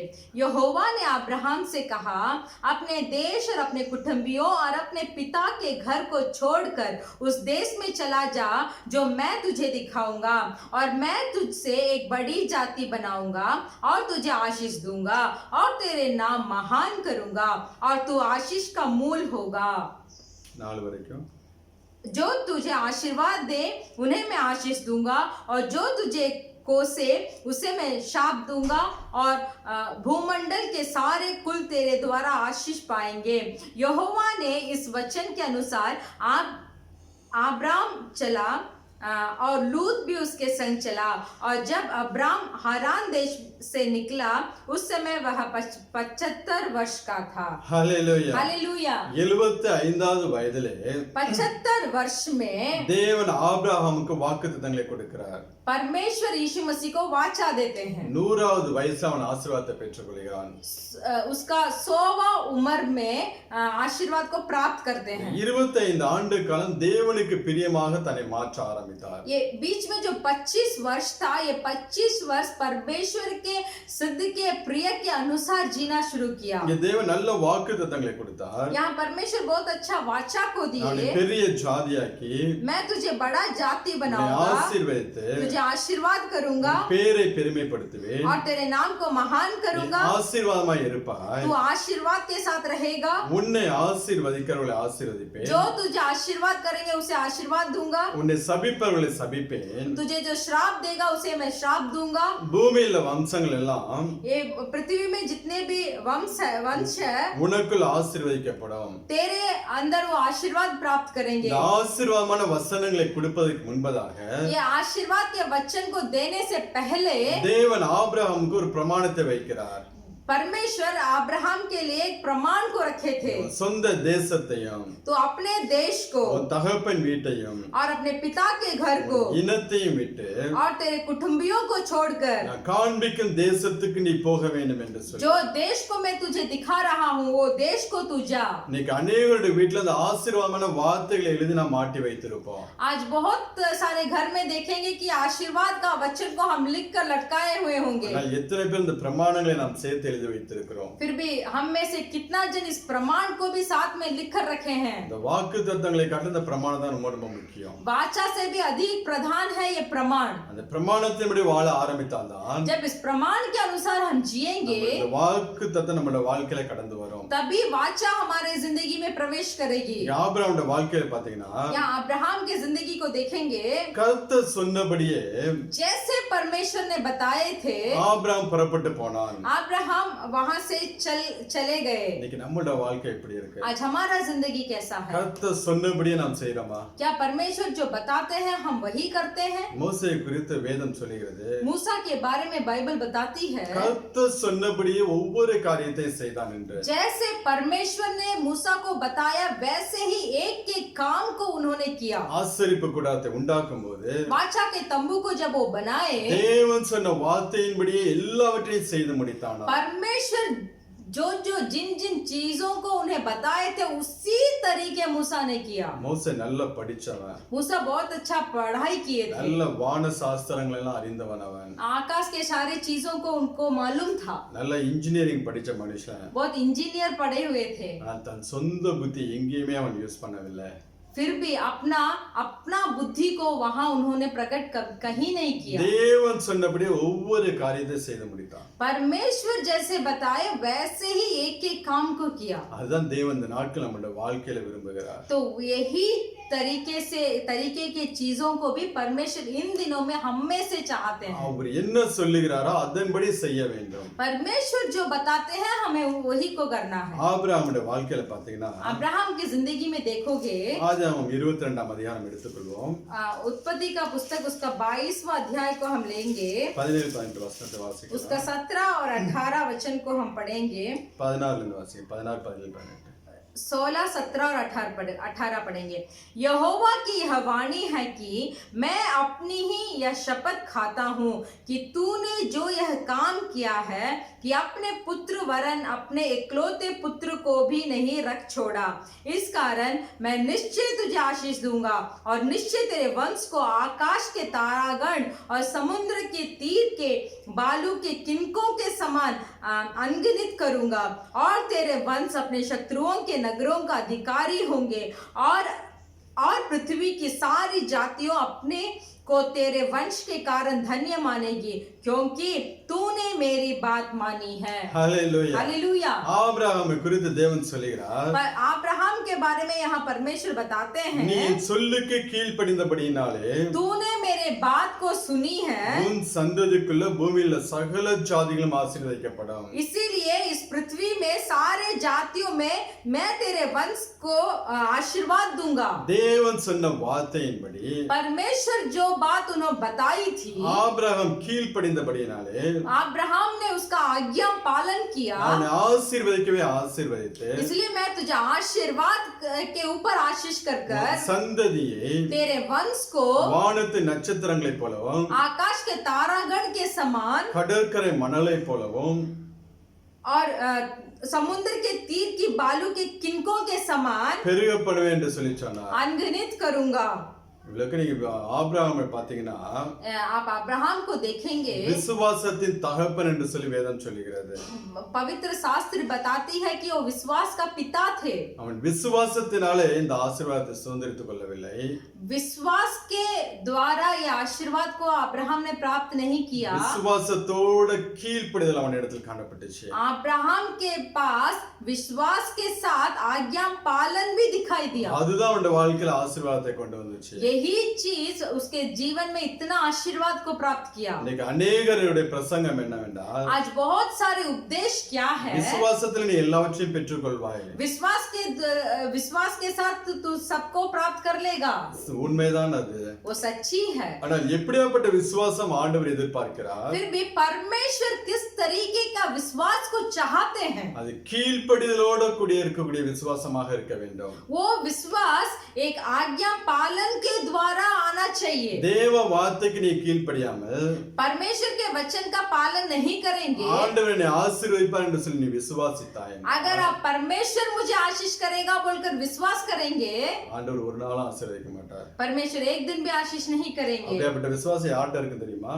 उस तरीके का विश्वास किसके पास होगा आपको मालूम है? சொன்னா என்ன அடிக்க மாட்டீங்க, जब मैं बोलूंगा तो मुझे मारिए मत। பிசாசுக்கு தான் அப்படிப்பட்ட விசுவாசம் இருக்கும்। शैतान के पास से इन तरीके का विश्वास होता है।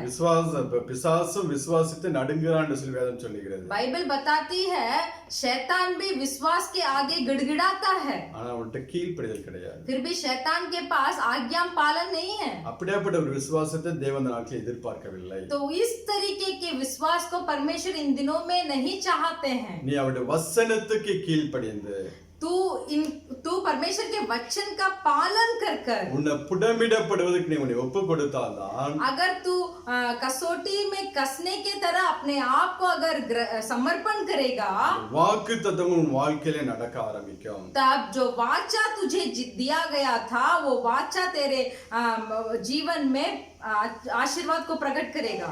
ஆபிரகாமை குறித்து சொல்லும், நீ என் சொல்லுக்கு கீழ்ப்படிந்தபடியினால், अब्राहम के बारे में बोला गया है कि तू मेरे बात को माना है।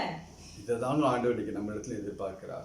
यही चीज को आज भी परमेश्वर हमारे जिंदगी में चाहते हैं। அவருடைய வசனத்துக்கு நாம் கீழ்ப்படிய வேண்டும்। परमेश्वर के वचन को हमें आज्ञा पालन करना चाहिए। இதுதான் ஆண்டவர் இயேசு கிறிஸ்து வேதபாரனை கற்றுக் கொடுக்கிறார்। तो यही चीज को परमेश्वर यीशु मसीह शास्त्रियों को भी बताते நீ हैं। வேதத்தை நன்றாய் அறிந்தவன் தான்। तू बाइबल शास्त्रियों को देखकर बताते हैं कि तू पवित्र शास्त्र को अच्छा से जानता है। மோசேயோட பிரமாணங்கள் எல்லாம் உனக்கு நன்றாக தெரியும்। मूसा के सारे प्रमाण को तो अच्छा से जानता है। நான் சொன்ன காரியத்தை கேட்டுக்கொண்டு मैं जो तुझसे बताया था उसको सुनकर इंटेलिजेंटाக விவேகமாக எனக்கு பதில் கொடுத்தாய்।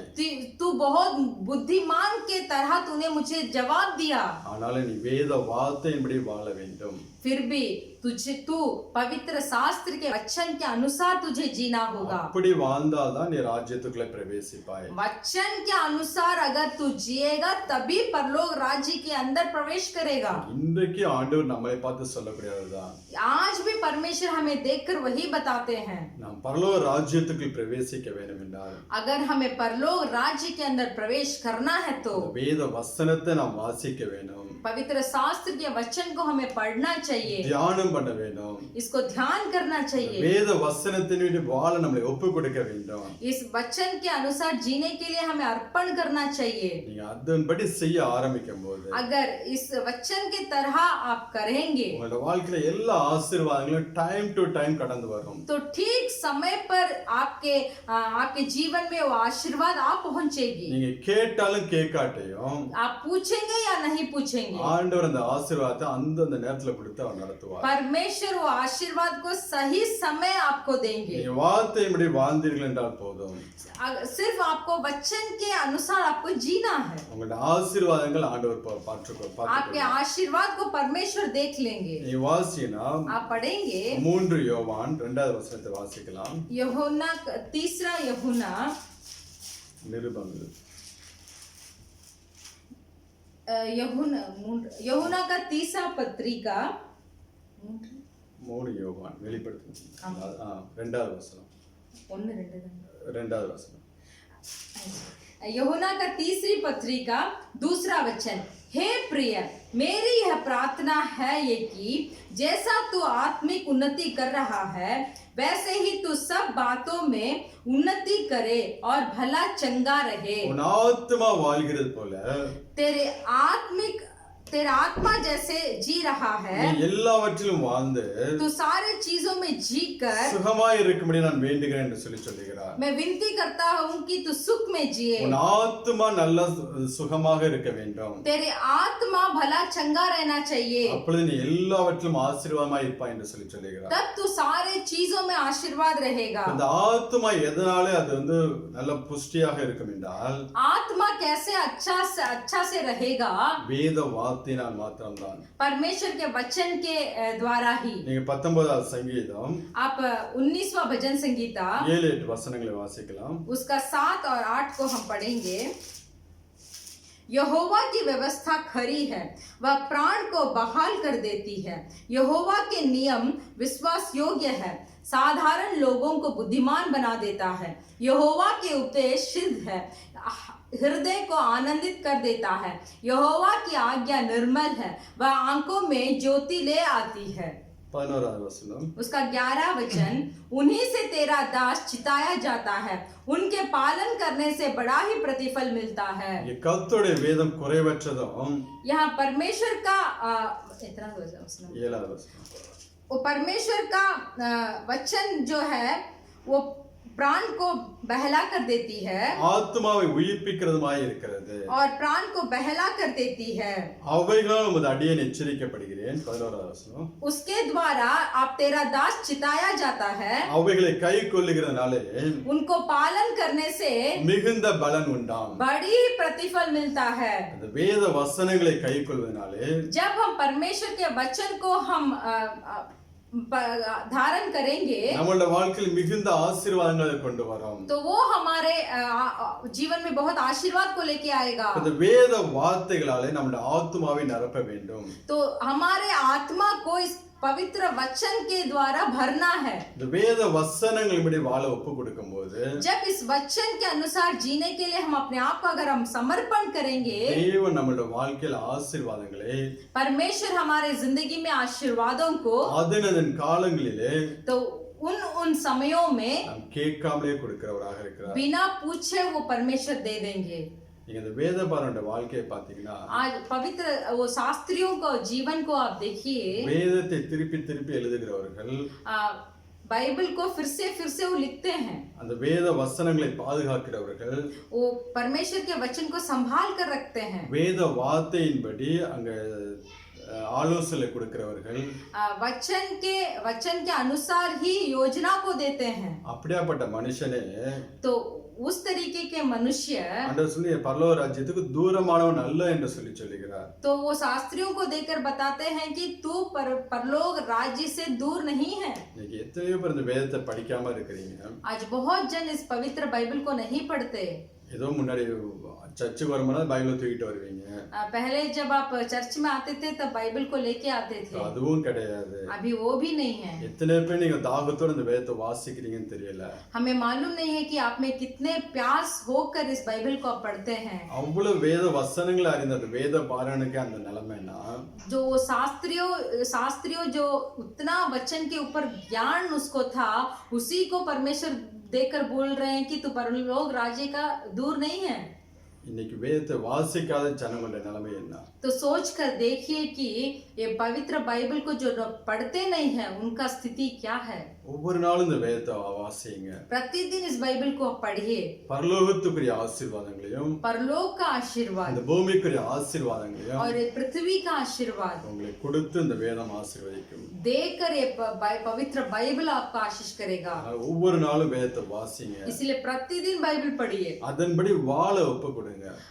आप अपने आप को समर्पण कीजिए कि वचन के अनुसार मैं जीऊंगा। கொஞ்சம் உபத்திரவமாக இருக்கலாம், वैसे करना थोड़ा उपद्रव होगा, கொஞ்சம் அது கசப்பான ஒரு வாழ்க்கையாக இருக்கலாம், वो जीवन थोड़ा कड़वापन भी होगा, ஆனால் அதை நீங்க நிலைத்திருந்தீர்கள் என்றால், फिर भी जब आप उस स्थिति में वैसे ही खड़े होंगे, பின் நாட்கள் வரக்கூடிய ஆசீர்வாதம் பயங்கரமான ஆசீர்வாதமாக तो இருக்கும். आने वाले समय का आशीर्वाद बहुत भयंकर होगा। கேட்காத காரியங்கள்லாம் ஆண்டவர் உங்களோட வாழ்க்கையில கொடுத்து ஆசீர்வதிப்பார்.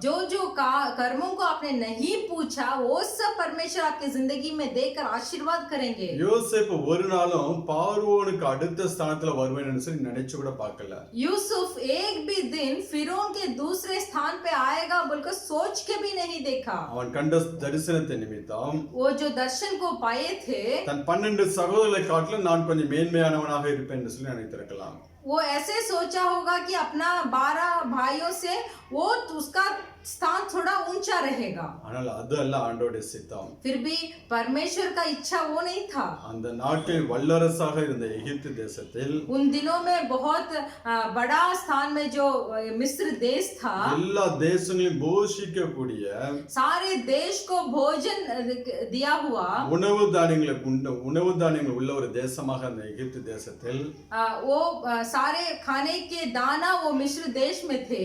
அவனை இரண்டாவது ஸ்தானத்துக்கு தேவன் கொண்டு போய் வைக்கிறார். तो उस मिस्र देश में परमेश्वर यूसुफ को दूसरा स्थान में लेकर रखे। அவன் ஜெயில கைதியா இருந்திருக்கிறப்ப वो थाने में वो दास बनकर था। அவன் என்னைக்காவது இப்படி ஜெபிச்சிருப்பானா? वो क्या ऐसे प्रार्थना किया होगा, நான் பார்வோனுக்கு அடுத்ததாக வர வேண்டும், क्या मुझे फिरौन के दूसरे स्थान में मुझे आना है, இந்த தேசத்தை நான் பிரைம் மினிஸ்டரா மாற வேண்டும், मुझे इस देश में प्रधानमंत्री बनना है, நான் பிரசிடென்டாக வர வேண்டும், मैं प्रेसिडेंट बनकर आना चाहता हूँ। என்னைக்காவது ஜெபிச்சிருப்பானா? कभी वो प्रार्थना किया होगा?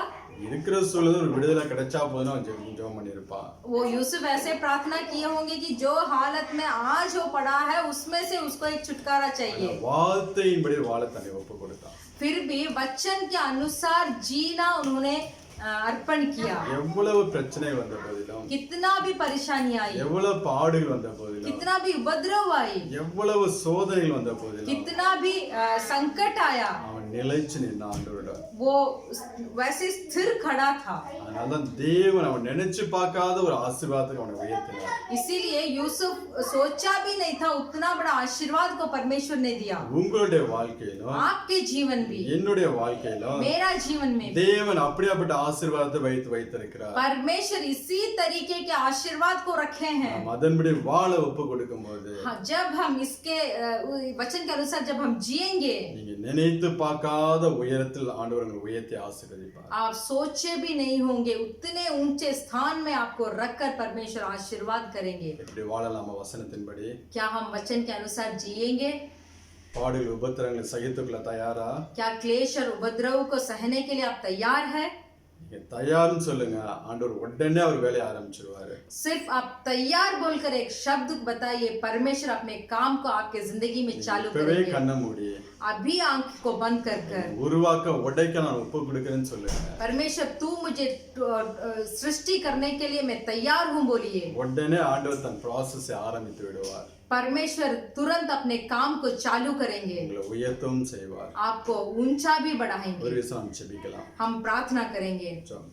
हालेलुया, धन्यवाद धन्यवाद धन्यवाद परमेश्वर, पवित्र आत्मा, हालेलुया, हम धन्यवाद करते हैं जो वचन को आज हमने सुना है परमेश्वर। हालेलुया, हाँ परमेश्वर, वचन के अनुसार जीने के लिए आज हम अपने आप को अर्पण करते हैं परमेश्वर। हालेलुया, कसौटी में कसने के तरह जितने भी क्लेश और उपद्रव आए परमेश्वर, सारे चीजों के आपके लिए हम सहकर, वचन के लिए हम सहकर परमेश्वर आज हम आपसे वाचा बांधना चाहते हैं कि हम भी आपके वचन के अनुसार हम जिएंगे परमेश्वर। हम बताना चाहते हैं कि हम भी अब्राहम के तरह विश्वास के साथ आज्ञा को पालन कर कर परमेश्वर आपके इच्छा को हम पूरा करेंगे। हालेलुया हालेलुया, यूसुफ के तरह परमेश्वर हम भी हमारे जीवन में परमेश्वर, हम आप जो राह को हमारे जीवन में दिखाए हैं उस राह को अपने आप को हम अर्पण कर कर हालेलुया वो वचन के अनुसार हमें जीना है परमेश्वर। हालेलुया, इसके ये ऐसे जीने के लिए आपके प्रेम से हमारे जिंदगी को भरिए, आपके सामर्थ से हमारे जिंदगी को भरिए,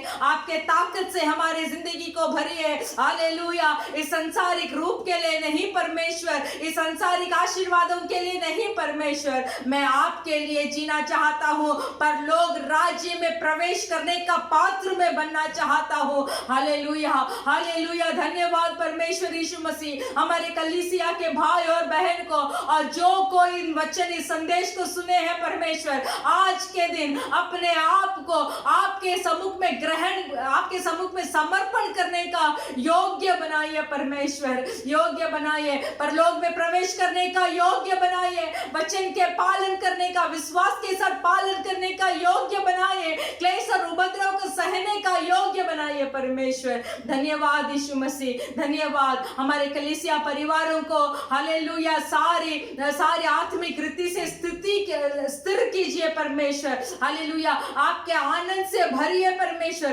सारे चीजों में उन्हें आशीष प्राप्त करने की ताकत दीजिए परमेश्वर। हालेलुया, धन्यवाद बोलते हैं, बच्चे लोगों को आपके हाथ में समर्पण करते हैं, नौकरी के कामों को आपके हाथ में समर्पण करते हैं, जितने को नौकरी नहीं है परमेश्वर हालेलुया उनके जीवन में उनके हालात बदलने के तरह परमेश्वर एक आश्चर्य और चमत्कार काम करने के लिए मांगते हैं परमेश्वर। हालेलुया, दूर में जितने भी परिवार है, परिवार को परमेश्वर संभाल लीजिए, सुरक्षित रखिए, इन आखिरी दिनों में पवित्र शास्त्र को पढ़ने के लिए और वचन के अनुसार जीने के लिए अपने आप को आपके चौखट में समर्पण करने की सामर्थ और ताकत से हम सभी भाई और बहनों को भर दीजिए। हालेलुया, आंसू को पोंछने वाले परमेश्वर, दुखों को दूर हटाने वाले परमेश्वर, हम आपको विश्वास करते हैं परमेश्वर। धन्यवाद, जो संदेश को आज हमें सुना था परमेश्वर, इस खेत में रखकर परमेश्वर अच्छा प्रतिफल देने के लिए हमें मदद कीजिए। धन्यवाद करते हैं पास्टर और उनके परिवार को, उन आपके हाथों में समर्पण करते हैं, संभाल लीजिए, आपके लहू से ढक लीजिए परमेश्वर, और बहुत सारे आत्माओं के लिए परमेश्वर एक मददगारी बनाइए परमेश्वर। धन्यवाद करते हैं, धन्यवाद करते हैं। आने वाले समय को आपके हाथों में समर्पण कर प्रार्थना करते हैं। जल्दी ही हम सब मिलकर आराधना करने के लिए परमेश्वर, हमारे इस रास्ता को खुलने के लिए हम विनती करते हैं परमेश्वर, आपके हाथों में समर्पण करते हैं। यीशु मसीह के नाम से मांगते हैं पिता, आमीन। கர்த்தராகிய இயேசு கிறிஸ்துவின் கிருபையும் हमारे यीशु मसीह का कृपा, பிதாவாகிய தேவனுடைய அன்பும் पिता परमेश्वर का प्रेम பரிசுத்த ஆவியானவருடைய அன்யோன்ய ஐக்கியம் और पवित्र आत्मा का सौभाग्यता இன்றும் என்றும் நம் அனைவரோடு கூட இருப்பதாக आज और हर पल हमारे साथ हो। Amen. Amen. Hallelujah hallelujah hallelujah hallelujah. जय मसीह। जय मसीह।